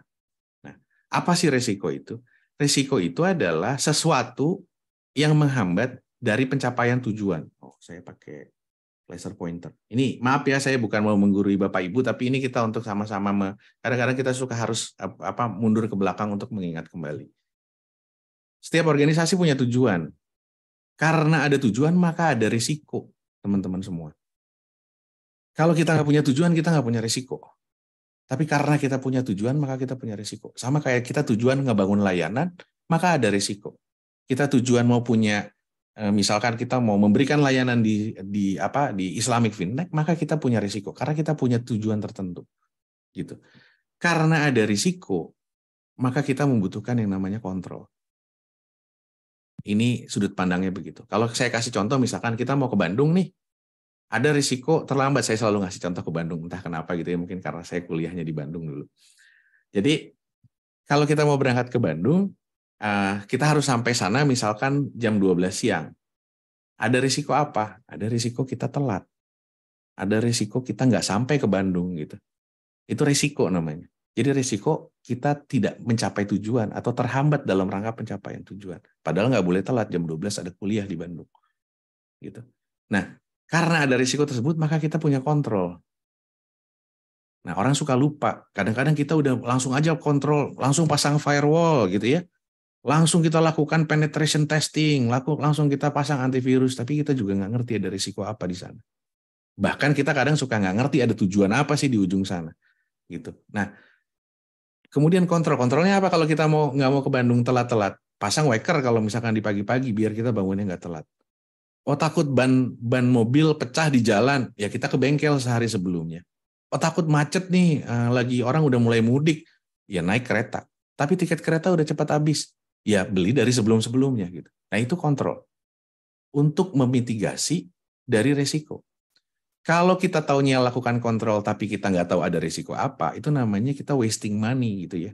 Nggak efisien, nggak boleh, mubazir gitu kalau istilahnya. Jadi nggak boleh kita implementasi firewall tanpa ngerti ada risiko apa di sana. Gitu. Kecuali tadi ada bicara compliance ya, karena kebutuhan compliance. Sama juga kalau kita udah tahu ada risiko, kita tidak menerapkan kontrol, itu namanya apa? Ya namanya kita udah ya sudah gitu, kita pasang badan lah ya, ibaratnya udah siap shooting duck gitu. Udah tahu bahwa kita bisa terjadi ini, maka akan terjadi. Nah, ini kadang-kadang suka kita lupa bahwa kita bicara kontrol gitu ya, keamanan begini. Kadang kalau saya suka kasih contoh mesin absen, buat apa sih mesin absensi gitu ya? Ada aturan nggak harus masuk jam 8? Oh ada, kenapa sih harus ada aturan jam 8? Gitu. Kadang-kadang suka nggak penting, mesin absen tuh ngikut-ngikut aja, karena semua perusahaan punya mesin absen, kita beli mesin absen, padahal belum tentu perlu. Gitu ya. Jadi kita harus mikirin ini. Gitu. Jadi sebenarnya segala masalah tadi, cyber breach, data privacy, kemudian keamanan informasi, tadi ada masalah lack of skill, vendor management, vendor kita main-main gitu dan segala macam, itu bicaranya resiko. Kalau kita ngelola risiko dengan baik, kalau kita buat skema ini dengan baik di perusahaan kita, maka kita akan clear, oh ini risikonya, sehingga kita perlu kontrol seperti ini. Nah, inilah yang namanya manajemen risiko. Gitu ya. Kalau kita bicara di konteks teknologi informasi, maka kita bicara objektifnya dan risikonya aja yang berbeda, dan kontrolnya yang berbeda. Tapi sama-sama aja ini manajemen risiko. Gitu. Nah, kalau kita bicara ini manajemen risiko, maka kita bicara pengaturan siapa yang tanggung jawab, kenapa kita harus begini, objektifnya harus seperti apa. Ini kita bicara governance, bagi-bagi tugas tanggung jawabnya gitu ya. Kemudian gimana memastikan ini semua berjalan. Dan cukup nggak seperti ini? Enggak. Kita perlu juga ada yang melihat, ada yang mantau, ada yang evaluasi. Itulah yang di bawah, namanya assurance atau audit. Gitu. Ini basic sekali Bapak Ibu. Menurut saya semua perusahaan, sekecil apapun perusahaan, kalau kecuali satu orang ya, kalau satu orang yang ngerjain ya dia yang punya tujuan, dia yang punya risiko, dia yang punya kontrol, mungkin dia perlu lakukan itu semua. Tetap aja ya, secara pribadi kita perlu kita punya tujuan, nggak boleh kita nggak punya tujuan hidup gitu ya, atau tujuan beraktivitas. Risikonya kita harus tahu, kita harus terapin kontrol. Tapi kalau ngaudit ya mungkin nggak bisa kita ngaudit diri sendiri. Gitu. Minimal kalau kita berdua atau bertiga gitu ya buka usaha, maka kita harus mikirin ini. Gitu. Siapa yang akan ngelihat? Ini kan untuk memastikan bahwa semuanya ini ya, semuanya transparan, semuanya bisa yakin. Sama juga di IT, kita nggak bisa investasi layanan, kita lakukan pengembangan tertentu, tapi kita nggak transparan, nggak fair gitu dan lain-lain. Jadi menurut saya IT governance ini menjadi governance dan assurance atau audit ini menjadi penting sekali, dan warna dari segala macam aturan yang diminta, UU PDP dan lain-lain, ujung-ujungnya sebenarnya kita bicara pengelolaan risiko. Gitu. Nah, ISAKA kita di ISAKA kita mau untuk hayu ini sesuatu yang bisa kita lakukan sama-sama, bukan sesuatu yang sangat rumit gitu ya untuk nggak bisa kita lakukan. Nah, ada satu framework yang diterbitkan oleh ISAKA. Jadi selain sertifikasi, ISAKA juga menerbitkan framework namanya COVID 2019. Ini COVID udah versi sekian ya sampai 2019. Sebelumnya ada COVID 5, ada COVID 4 dan lain-lain. Mungkin Bapak Ibu juga sudah ada yang tahu. COVID 2019 ini kerangka. Tujuannya apa? Tadi kalau kita bicara governance gitu ya, di sini dia ada bagian-bagian ini teman-teman semua gitu. Jadi mulai dari kita pengembangan atau kita membuat rencana bisnis, rencana teknologi informasi, sampai kita melakukan akuisisi dan pengembangan, sampai kita lakukan implementasi, sampai kita lakukan monitoring, arahan dari direksi, semua ada di sini. Bukan aturan ya, tapi acuan. Gitu. Acuan ini bagus. Kenapa? Karena tadi. Jadi kita tahu, oh, kitanya harusnya lakukan begini. Supaya apa? Supaya tadi govern. Gitu, supaya govern, supaya nggak boleh kita sesuatu yang tidak jelas itu kan tidak boleh ya. Saya yakin di dalam Islam juga pun tidak boleh gitu sesuatu yang nggak jelas itu. Jadi ini membuat semuanya lebih jelas gitu. Nah, yang namanya governance bahkan di sini kalau kita lihat, saya sekilas saja ada desain faktor sama fokus area. Kita tahu, ISAKA tahu bahwa yang namanya governance itu kan nggak bisa disamaratakan semua perusahaan. Jenisnya beda-beda. Ada fintech syariah, ada fintech yang konvensional, mungkin beda. Gitu, ada bank yang besar seperti itu, ada fintech yang kecil seperti ini. Nah, ini makanya di sini ada yang namanya design factor sama fokus area. Perusahaannya seperti apa, strateginya dia seperti apa, sizingnya seperti apa, sourcing modelnya seperti apa. Kalau kita mostly dikerjakan sama vendor, bahkan di COVID 2019 ini ada design faktornya, sehingga dari sebanyak ini acuan gitu ya, dan sekian banyak konsiderasi yang dipunya masing-masing perusahaan, keluarlah prioritas. Nah, ini yang penting. Kalau kita mau rapi-rapi tadi ya, menghadapi berbagai tantangan yang tadi saya gambarin, menggunakan COVID 2019 ini akan sangat membantu karena kita akan tahu, oh, untuk kita perusahaan fintech syariah dengan fokus misalkan di pengelolaan security gitu ya, karena ternyata kita ngolah tadi data credit scoring gitu yang banyak sekali datanya, maka kita harus prioritasnya di sini. Gitu. Ini akan menjadi acuan kita untuk bisa lakukan perbaikan gitu ya. Jadi menurut saya penting sekali gitu ya perusahaan-perusahaan di Indonesia, AFSI gitu ya, untuk bisa melihat dan mengadopsi ini untuk melakukan perbaikan. Jadi saya lanjut sedikit, ISAKA sedang fokus kepada atau mengejar istilahnya in pursuit of digital trust. Kita percaya kalau ekosistem digital yang segitu kompleksnya harus ada trust di sana, harus ada saling percaya, dan percaya itu tidak bisa hanya diucapkan, tapi harus dibangun. Sehingga kalau kita perhatikan, selain tadi kita bicara COVID ya sebagai framework governance, nah bicara trust ini kan bicara hubungannya. Governance itu tadi kita bicara kalau satu kita perusahaannya kita saja gitu ya. Tapi hubungan ke yang lain ini harus dibangun dengan bentuk trust. Trust itu harus mikirin macam-macam. Jadi tingkat keyakinan gitu ya, mastiin bahwa kita punya keyakinan kalau transaksi kita itu memang dipercaya gitu, emang benar-benar baik gitu ya. Ada faktor-faktornya, kualitas, availability, kalau sistem kita mati-mati mulu gitu ya, perusahaan kita sering tutup misalkan, yang availability juga enggak, kita membuat perusahaan jadi tidak trusted. Keamanan dan privacy, ethics dan integrity, saya yakin kalau teman-teman AFSI ini salah satu yang menurut saya harus menjadi pedoman gitu ya, menjadi panduan. Saya ikut dalam penyusunan pedoman umum governansi syariah dulu, kira-kira 10 tahun yang lalu mungkin ya. Jadi saya tahu betul juga pada saat kita bicara governansi atau governance, ethics dan integrity ya memang menjadi kuncinya. Transparansi dan honesty, dan yang terakhir adalah resiliency. Ini menjadi penting gitu ya buat masing-masing organisasi di dalam ekosistem tadi itu harus punya gitu. Nah, saya ingin mengajak gitu ya, menjadi member is one thing. Saya nggak mau jualan untuk jadi member, namun silakan akses website ISAKA, di sana banyak sekali knowledge yang baik buat kita semua gitu ya. Dari waktu ke waktu, setiap waktu selalu ada update-nya. Ini salah satu website yang dari mungkin hampir 20 tahun yang lalu saya mulai kerja sampai detik ini masih saya buka untuk mencari referensi terkait dengan pekerjaan saya, karena selalu update. Banyak sekali knowledge di sana, banyak yang free, ada yang harus berbayar ya, karena wajar lah ya, namanya publikasi gitu ya.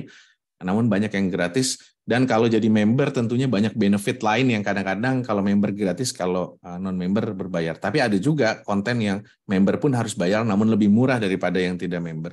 Nah, saya ingin mengajak teman-teman semua, memang jika punya keluangan, ayo kita sama-sama duduk bareng di ISAKA Indonesia, dan ISAKA Indonesia juga siap sekali untuk mensupport AFSI di luar dari membership ini gitu ya, Pak Ronald. apa yang dibutuhkan teman-teman mau bicara keamanan informasi, data privacy, butuh input, butuh insights apa dari kami di ISAKA, kita siap bantu. Kita juga melakukan hal yang sama untuk Avtek gitu. Oke, sekian dari saya. Terima kasih banyak. Silakan Pak Erik, saya kembalikan ke Pak Erik. Baik, terima kasih banyak Pak Raki, sama Pak Ronald juga. Insightful session, Pak.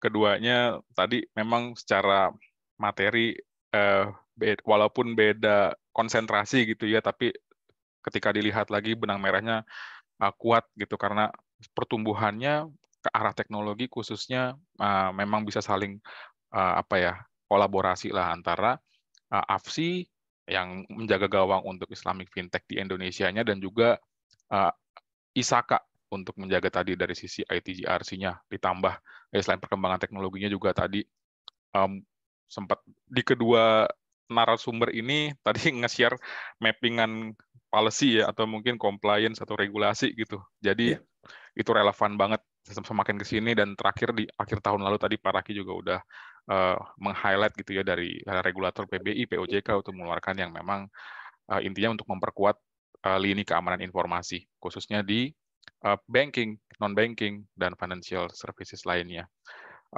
Saya juga izin meng-highlight beberapa tadi yang saya catat itu ya dari narsum kita yang kedua, data free flow with trust.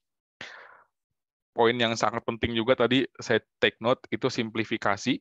Jadi dari sekian banyak aturan, acuan yang bisa dipakai, gimana caranya, kuncinya adalah simplifikasi gitu supaya bisa match dengan kebutuhan di marketnya sendiri gitu, dan nggak ada sesuatu penggaris yang bisa dipakai untuk barang-barang karena memang tadi sizing-nya beda, lalu kemudian sourcing modelnya tadi istilahnya ya, itu nggak bisa disamakan.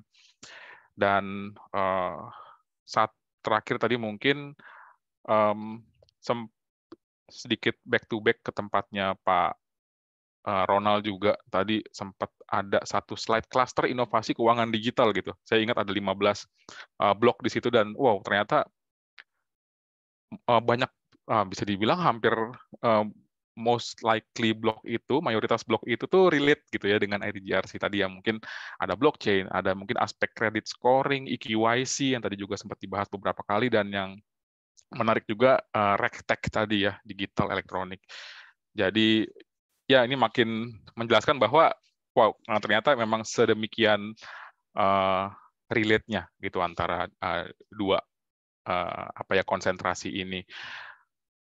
Saya mungkin nggak ingin panjang kali lebar lagi, Bapak Ibu tadi sempat ingin punya privilege khusus ya, ingin memberikan pertanyaan duluan gitu, tapi ternyata di audience ini udah banyak, jadi ya udah saya simpan dulu aja lah punya saya, nanti mungkin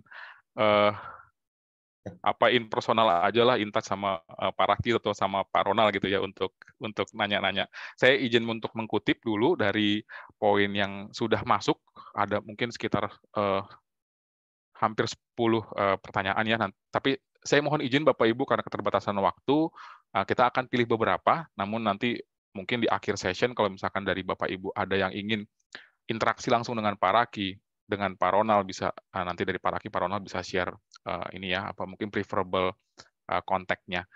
Oke, mungkin saya izin untuk pick yang pertama dulu.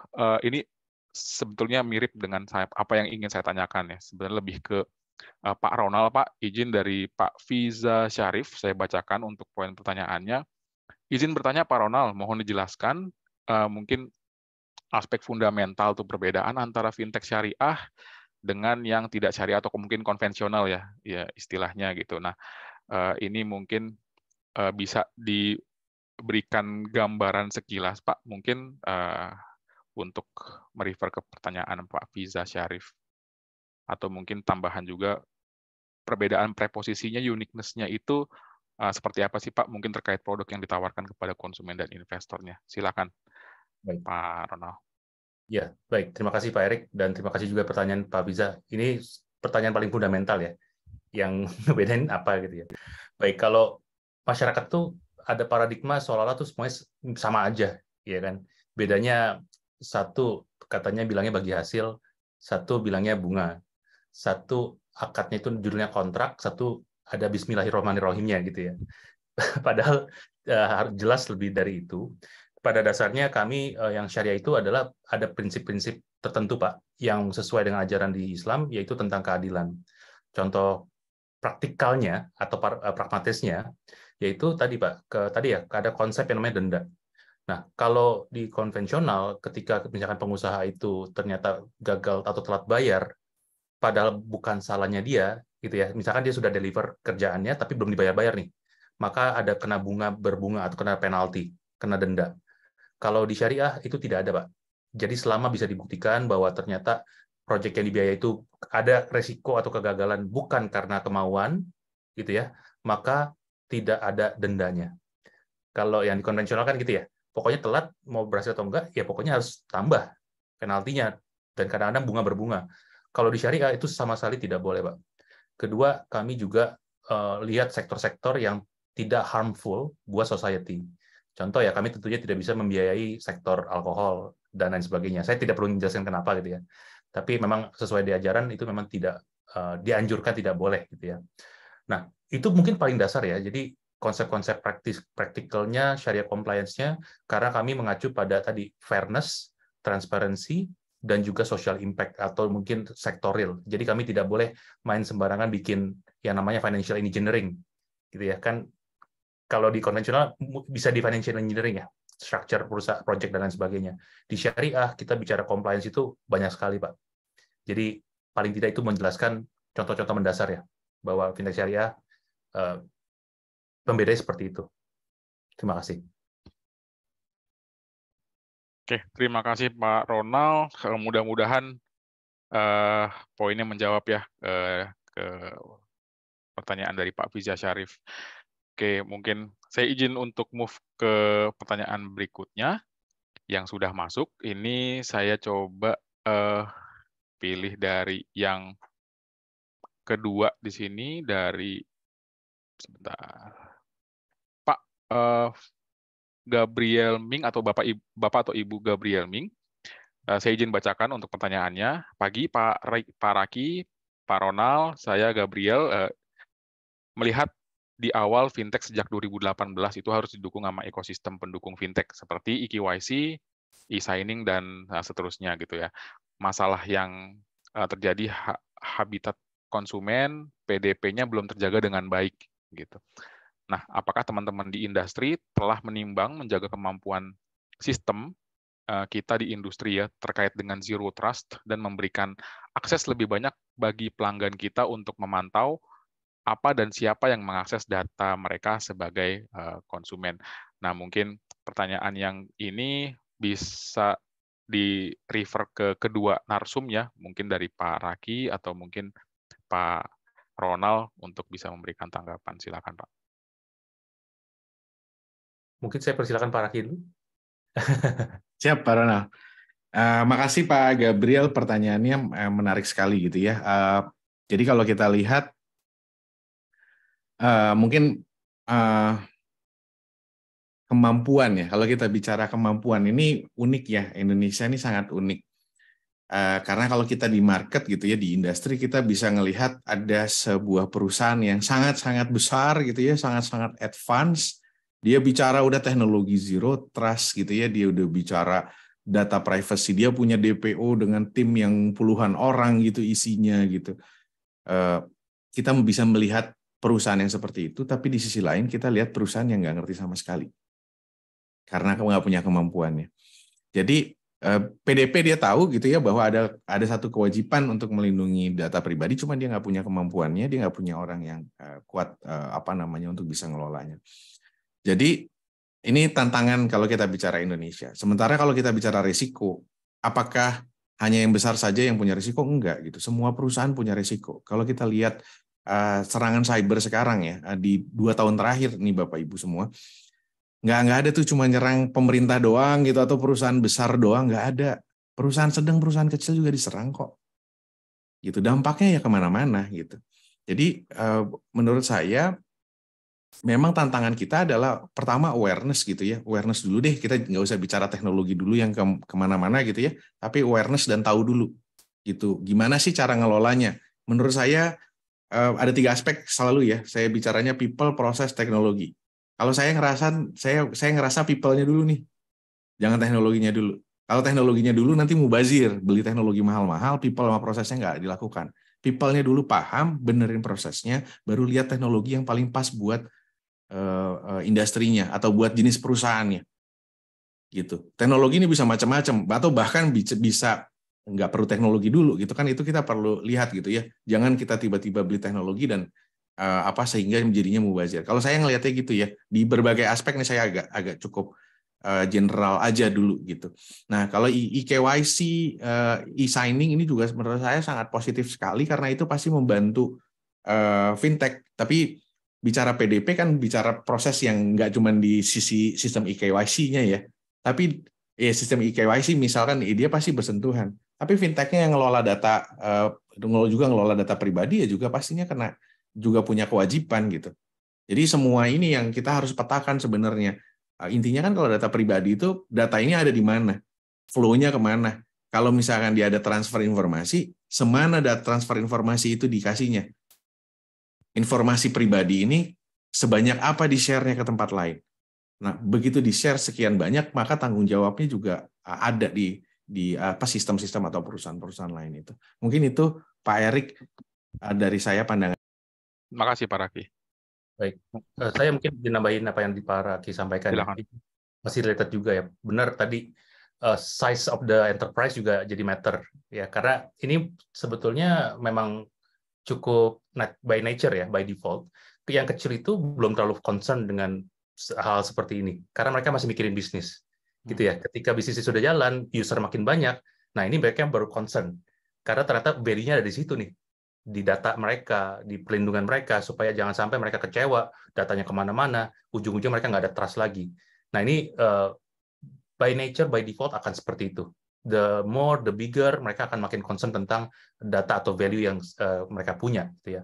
Nah tentunya juga sebagai sebuah lembaga yang sudah berizin, tentunya regulator juga sangat memberikan koridor ya, bahwa semua yang memang terkoneksi itu sudah harus punya standar yang sama.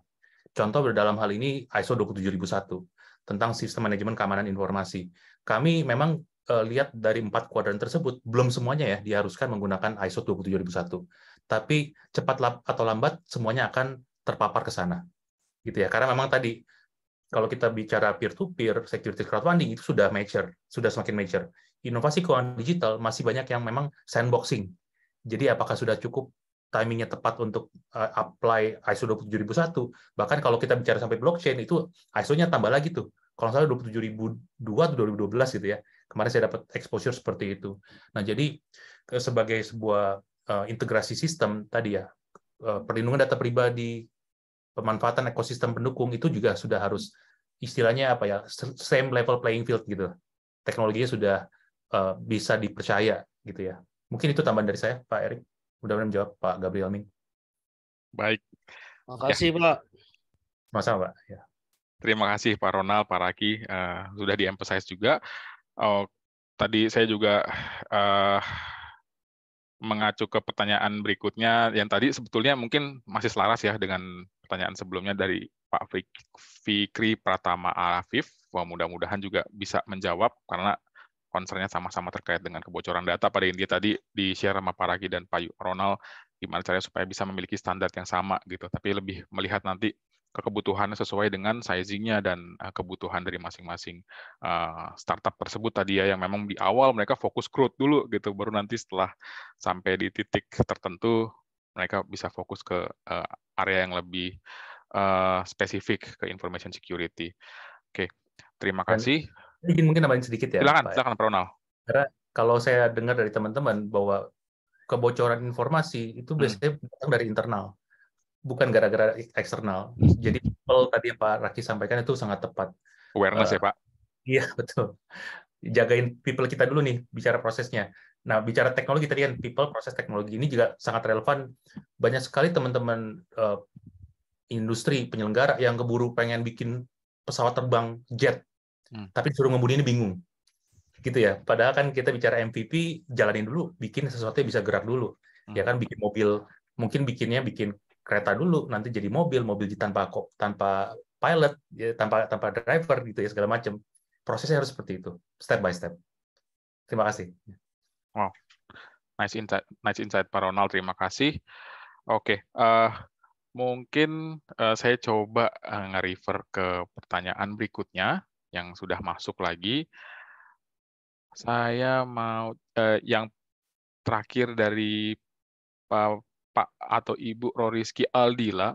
Nah, di sini beliau refer ke Pak Ronald. Pak, izin ya untuk pagi, Pak Ronald, apakah ada konsep sharing resources antar fintech syariah, khususnya di sisi teknologi informasi? Nah, ini mungkin kalau dari penanyanya bisa dua sisi juga dilihatnya, memang dari sisi bisnisnya, karena tadi ya mungkin kebutuhannya untuk growth, jadi dibutuhkan sharing resources supaya lebih efisien, tapi aspeknya terkait dengan tadi pengembangan keamanan di teknologi informasi. Nah, mungkin bisa memberikan sedikit insight Pak Ronald, atau mungkin tambahan lagi dari Pak Raki untuk refer ke pertanyaannya. Baik, Pak Rizky. Ya. Saya pikir itu konsep yang jelas menarik ya, sharing resources. Tapi again, apakah sharing resources ini kan ada resiko sebetulnya? Ya kan, contohnya tadi masalah perlindungan informasi, ya kan, non disclosure dan lain sebagainya itu sangat penting. Apakah si resources ini punya standar gitu ya? Dan kedua karena ini ngomongin sharing pasti kan ada dua pihak, gitu ya. Trust-nya sudah sampai di mana? Karena kan tadi trust itu build, bukan said kalau kata Pak Raki. Jadi kita juga memang ini mungkin ke depannya Pak ya. Tapi saat ini saya pikir prakteknya belum saya lihat. Tapi saya pikir ini memang konsep yang menarik dan baik gitu ya untuk efisiensi kalau tadi Pak Raki juga bilang. Mungkin itu dari saya Pak. Terima kasih. Baik. Mungkin ada tambahan dari Pak Raki atau saya izin untuk move ke next? Dikit aja mungkin, saya nggak tahu prakteknya tadi mungkin Pak Ronald juga sudah sampaikan. Cuman sharing resource balik lagi selama kita menjaga governance-nya dengan baik gitu ya. Contoh kan yang sharing resource yang paling ada terjadi, yang banyak terjadi kan adalah kita bicara data center cloud gitu ya. Sebenarnya kan itu sharing resource. Nah, selama kita punya pengelolaannya yang baik gitu ya, governance-nya yang baik, perjanjian kerjasama, kemudian audit dilakukan dengan baik, monitoring dan lain-lain itu kita terapkan, seharusnya mungkin saja. Tapi resiko tetap ada, benar kata Pak Ronald. Karena paling aman ya memang kita tidak sharing resource. Namun di kondisi-kondisi tertentu sebenarnya kalau kita lihat di industri yang cukup sedang growing gitu ya, tapi masih kecil-kecil perusahaannya, mungkin sharing resource bisa jadi solusi, tapi dengan syarat tadi kita pengelolaannya kita harus tetap jaga dengan baik. Itu mungkin Pak Erik nama ini kita. Baik, terima kasih Pak Raki, Pak Ronald. Oke, saya tadi mudah-mudahan menjawab untuk Pak Roriski Aldila atau Ibu. Saya izin untuk yang Bapak Ibu, saya izin untuk pick pertanyaan yang terakhir ya, karena memang udah keterbatasan waktu. Ini dari Pak Reynard Christian. Saya izin untuk bacakan pertanyaannya beliau. Ada 3 poin. Nah, ini mungkin refer bisa ke sisi ISAKA-nya ataupun ke AFSI-nya. Yang pertama, literasi keuangan syariah di Indonesia masih cukup rendah, hanya 9%. Jauh dari literasi konvensional. Nah, dari beliau konfirmasi apa strateginya AFSI untuk meningkatkan angka tersebut, dan apakah ada tantangan lain yang dihadapi oleh AFSI. Mungkin yang saya refer ke yang kedua dulu, di sini dari beliau juga mengkonfirmasi aturan mewajibkan adanya Dewan Pengawas Syariah, itu ada di setiap perusahaan fintech syariah. Lalu pertanyaannya, apakah setiap perusahaan sudah implementasi aturan ini?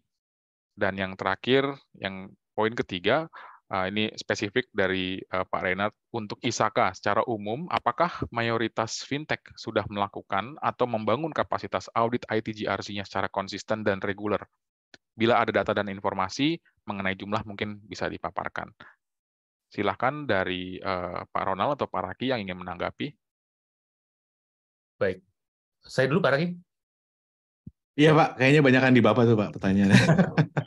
Baik, ya untuk Pak Renat, yang pertama ya, ini mengenai literasi keuangan syariah. Betul Pak, ini memang masih sangat rendah Pak ya di Indonesia, padahal kita punya potensi besar sekali. Nah, kalau kita bicara tentang literasi dan bagaimana caranya AFSI, terus terang kami tadi Pak ya, mungkin pertama yang kami lakukan, kami tidak pernah nolak undangan untuk webinar Pak. Karena ini kan amplifikasinya bagus ya, kita tidak harus ketemu dan orang bisa sambil ngapain aja gitu ya, join. Jadi mudah-mudahan literasi itu bisa tercapai. Dan di asosiasi pun kami punya pengurus yang memang semuanya komitmen. Semuanya, pokoknya ada undangan, tidak boleh satupun ditolak. Baik itu diundang kampus, baik itu diundang government, dan lain sebagainya, itu harus hadir. Baik itu dibayar maupun tidak dibayar, harus hadir. Bahkan kalau kita kadang-kadang keluar duit sendiri pun harus hadir. Gitu ya. Nah, itu jadi komitmen untuk tadi mendorong literasinya. Lalu juga kami punya program namanya AFSI Academic Partner, karena kami lihat di sini ada dua corong utama Pak ya untuk amplifikasi masyarakat lebih paham tentang fintech atau fintech syariah, yaitu melalui tadi media, lalu juga melalui mahasiswa atau akademisi. Makanya kami di keanggotaan kami punya sekitar hampir 30 universitas Pak, di mana kami bikinkan program-program materi, termasuk juga workshop untuk para dosen. Itu kita bedah tuh Pak, dari yang cuma bicara landscape-nya, bicara regulasinya, bicara marketing strateginya, bicara sampai detail sekali gitu Pak. Bahkan sampai ke teknologinya Pak. Jadi mereka kita ajarin nih, di belakang itu, kita itu proses flow-nya seperti apa sih? How to improve teknologinya pakai apa aja gitu ya. Provider siapa saja. Nah, jadi harapannya ini mereka akan menjadi duplikator kita gitu Pak. Nanti sharing ke mahasiswa-mahasiswa. Karena kan sekarang kita percaya bahwa usia mereka ini sangat cepat ya Pak, belajar teknologi. Dalam beberapa hal, anak saya lebih jago gitu Pak, pakai aplikasi gitu ya. Makanya ini kita anggap membangun momentum dari masa dini gitu Pak, dengan kerjasama dengan akademisi. Lalu berikutnya untuk nomor 2, aturan kewajiban bahwa harus ada DPS pada perusahaan fintech syariah. Jawabannya iya dan tidak, Pak. Jadi begini, kan tadi saya bilang teknologi itu kan agnostik ya, Pak. Ya kan, pisau bermata dua gitu istilahnya. Nah, tapi dalam hal ini, dalam hal DPS, kita akan lihat, Pak, si platform fintech tersebut apakah membantu memfasilitasi transaksi, sehingga harus direview setiap transaksi itu apakah ada yang mengelanggar atau tidak. Contoh di peer-to-peer, kan memberikan pembiayaan. Jadi harus dilihat tuh, sektornya udah compliance belum, cara perhitungannya sudah compliance syariah belum, dan lain sebagainya. Nah, itu harus jelas ada DPS-nya. Tapi kalau fintech-fintech yang sifatnya cuma agregator, itu belum tentu perlu, Pak. Paling yang di-review, apakah partnership-nya dengan lembaga keuangan yang sudah syariah.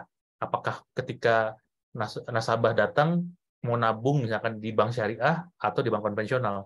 Jadi itu yang simpel-simpelnya mungkin tidak terlalu ini, Pak ya. Contoh lagi misalkan di tadi digital signature. Digital signature kan agnostik. Untuk dipakai akad syariah jadi syariah, dipakai konvensional jadi konvensional. Mereka tidak perlu DPS jadinya. Gitu.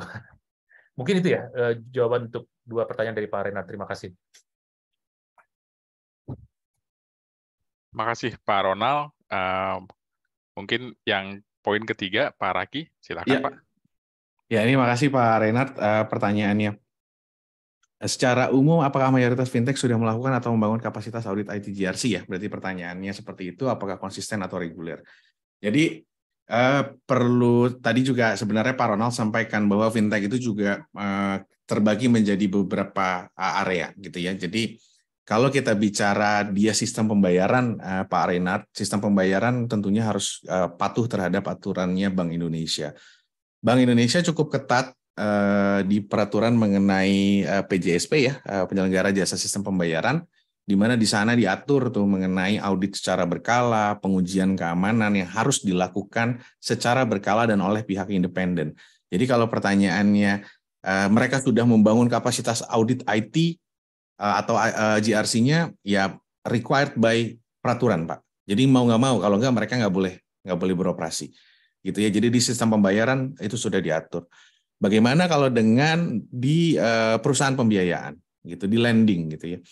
Lending di OJK sendiri itu sebenarnya mengatur mengenai manajemen risiko teknologi informasi. POJK MRTI di tahun 2021 kemarin diatur dan berlaku seharusnya di 2022-2023 ini dia sudah harus berlaku. Nah, di sana diatur juga mengenai tata kelola teknologi, kemudian keamanan informasi, data privacy, manajemen risiko, governance, itu diatur di sana, Pak. Jadi di perusahaan pembiayaan juga harusnya dia diatur. Gitu. Nah, pertanyaannya, selain yang kedua itu bagaimana?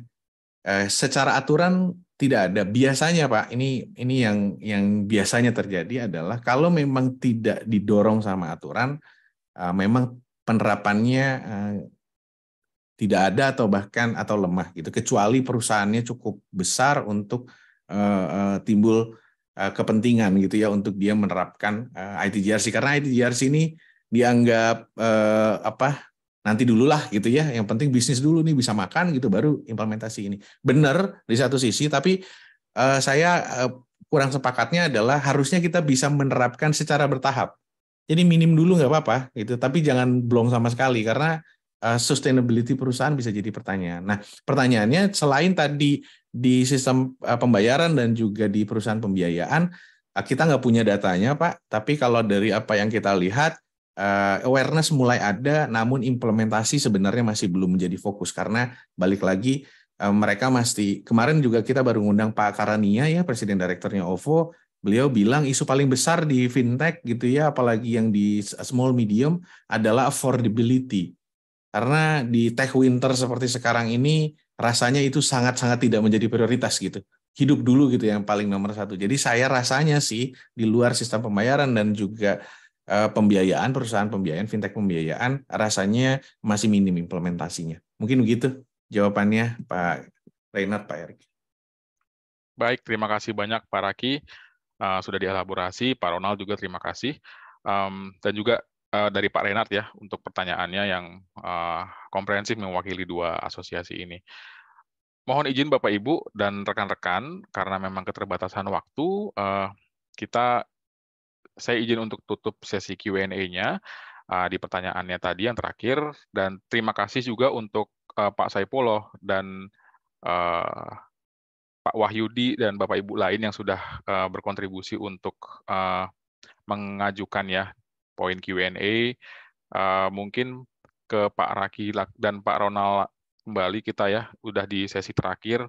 Mohon Pak kalau misalkan ada closing remarks dari Pak Ronald mewakili AFSI, Pak Raki mewakili ISAKA gitu, apa yang ingin disampaikan ke teman-teman baik para member ISAKA Indonesia Chapter maupun dari anggota AFSI sendiri dan publik gitu. Untuk menutup sesi kita pada pagi hari ini. Silakan Pak Raki atau Pak Ronald. Silakan Bapak dulu. Oke, baik Pak. Baik Pak Ronald, saya duluan kalau begitu. Saya ingin menyampaikan saja bahwa saya berbahagia sekali hari ini. Pak Ronald, sekali lagi terima kasih banyak teman-teman AFSI. Kita sangat senang sekali. Saya sebenarnya sudah wanti-wanti sama teman-teman di ISAKA. Kita nggak perlu juga sharing ITGRC terus. Saya juga mau dengerin fintech syariah isunya apa sekarang gitu kan. Kita nggak perlu belajar ITGRC mulu, nggak apa-apa gitu. Biar wawasan kita luas gitu. Dan kita senang banget Pak Ronald sudah bersedia sharing, dan kami di ISAKA tentunya sangat-sangat mendukung, mendorong gitu ya agar fintech syariah terus maju di Indonesia. Kita di ISAKA Indonesia tidak hanya pengurus, tentu semua member kita hampir 1.300 orang, tentunya kami siap support Pak gitu ya, karena balik lagi buat kami yang namanya fintech tuh di Indonesia ini kan kebanggaan kita semua ya gitu. Kita maunya semuanya sustain gitu, semuanya aman, datanya terjaga, sehingga kita juga bisa jadi unggulan di dunia gitu. Apalagi kalau kita bicara fintech syariah gitu ya, yang berasal dari penduduk dengan muslim terbesar di dunia. Menurut saya itu akan membanggakan sekali. Tentu kita pastinya semua akan support. Terus kedua adalah balik lagi saya ingin bicara ke teman-teman semua gitu, kita semua di sini mengingatkan kembali bahwa bicara tata kelola, manajemen risiko dan kepatuhan itu memang akan jadi mahal kalau memang kita melihatnya mahal, atau kita akan menjadi kompleks kalau kita melihatnya kompleks gitu. Jadi mungkin yang perlu sama-sama kita pikirkan adalah bagaimana membuat ini menjadi affordable, bagaimana membuat ini menjadi simple, dan ini menjadi bagian dari bisnis gitu. Jadi bukan, nanti setelah bisnisnya jalan, tapi enggak, ini bagian dari bisnis. Karena sustainability dari bisnis itu juga part of the business tentunya gitu. Jadi itu tantangan buat kita semua, teman-teman gitu ya. Jadi mungkin pada tempatnya juga pada saat misalkan kita bicara teknologi yang kompleks gitu ya, atau security yang kompleks, sama security yang simple gitu, karena nggak semuanya perlu yang kompleks gitu. Kadang kita juga perlu yang simple. Itu saya rasa tantangan buat kita juga ya, karena di ISAKA kita juga mungkin banyak menggunakan istilah yang berat-berat gitu ya, padahal kan nggak semua orang ngerti gitu. Saya suka diingetin sama anak saya, ayah itu apa sih maksudnya? Nggak ada istilah lebih gampang.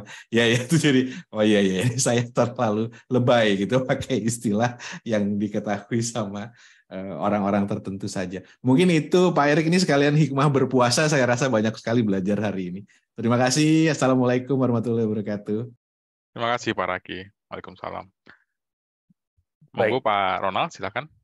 Ya, dari saya, ini saya apresiasi sekali ya, tadi Pak Raki sudah sampaikan juga. Kami, terus terang, saya dengar ISAKA udah lama Pak, cuma alhamdulillah baru sekarang nih, bisa ketemu dengan Bapak-Bapak, langsung saya Alhamdulillah kalau udah lama Pak, banyak yang masih baru, belum pernah dengar Pak. Alhamdulillah kalau Pak Ronald udah dengar lama.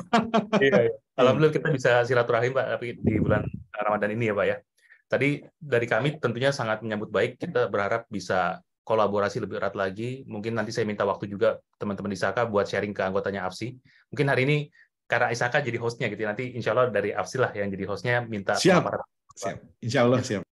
Ya, ini saya mungkin mau touch sedikit ya. Tadi kan disampaikan juga mengenai affordability segala macam. Dan saya pikir ini karena masalah awareness ya. Orang Indonesia itu masih belum appreciate tentang data privacy mereka. Banyak yang bilang Indonesia adalah the most generous country, gitu ya. Bukan hanya dari sisi donasi loh, tapi data pribadi pun kadang diumbar. Nah, tapi along the way, semakin kita semua nanti semakin aware, karena bicara affordability itu relatif ya Pak. Bagi orang yang anggap ini penting, jadi murah kok sebetulnya, karena worth it saya bayar sekian untuk keamanan saya. Tapi bagi orang yang nggak ngerti bahwa security itu penting, ini saya harus bayar tambahan. Nggak mau gitu kan. Nah, ini adalah PR kita bersama ya Pak. Kita ngebangun ekosistem itu supaya semakin besar, orang makin paham, dapat economic of scale-nya insya Allah. Mungkin seperti itu Pak, dari saya. Terima kasih.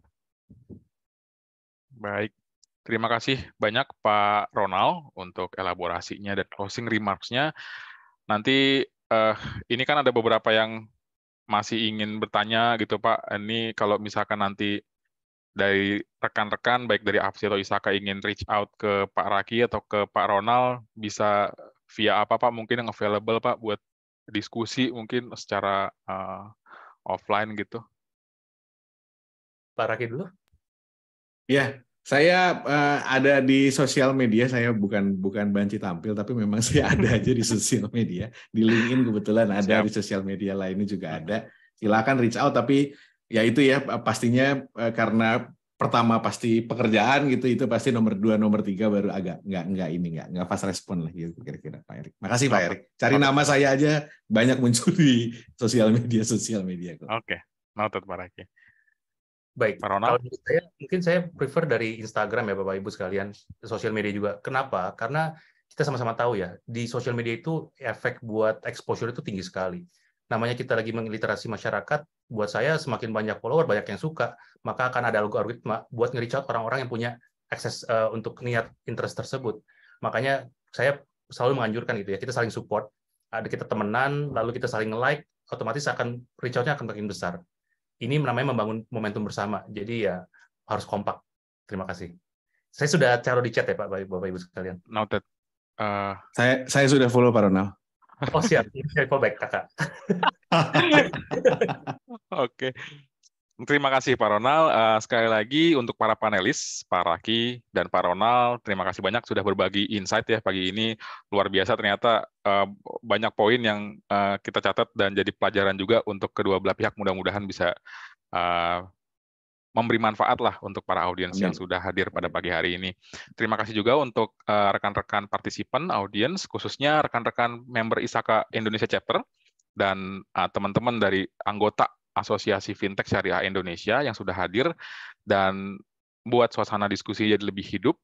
Semoga di sesi yang pertama nih ya, AFSI dengan ISAKA, kedua asosiasi ini bisa saling mengenal dan makin banyak sesi silaturahmi lagi ke depan ya, tadi seperti disampaikan Pak Ronald gitu, antara ISAKA dan AFSI.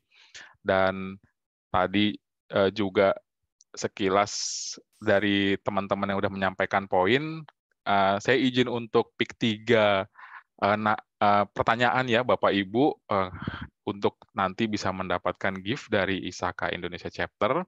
Mungkin saya izin untuk capture tadi yang sudah dijawab sekalian ya, Bapak Fiza Syarif, Bapak Gabriel Ming, dan Pak Renat Christian. Nanti boleh minta tolong dihubungi oleh tim office untuk bisa mendapatkan gift dari ISAKA Indonesia Chapter.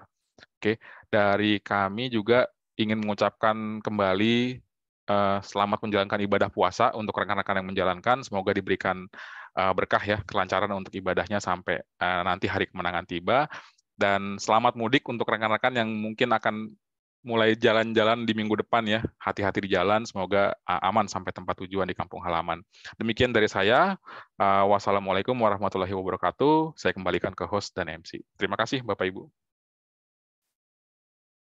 Terima kasih pada Pak Erik, Pak Ronald, dan Pak Raki yang telah memimpin diskusi pada siang hari ini. Tidak disangka kita sudah di ujung waktu. Terima kasih pada rekan-rekan AFSI dan rekan-rekan ISAKA Indonesia Chapter telah bergabung pada sesi Money Talk and Sharing Session pada siang hari ini. Saya akhiri sesi hari ini. Sampai jumpa di sesi berikutnya. Wassalamualaikum warahmatullahi wabarakatuh. Selamat menjalankan ibadah puasa Bapak Ibu semuanya. Terima kasih. Terima kasih Bapak Ibu. Selamat pagi. Izin live, Pak. Selamat pagi. Iya, Pak Gabriel.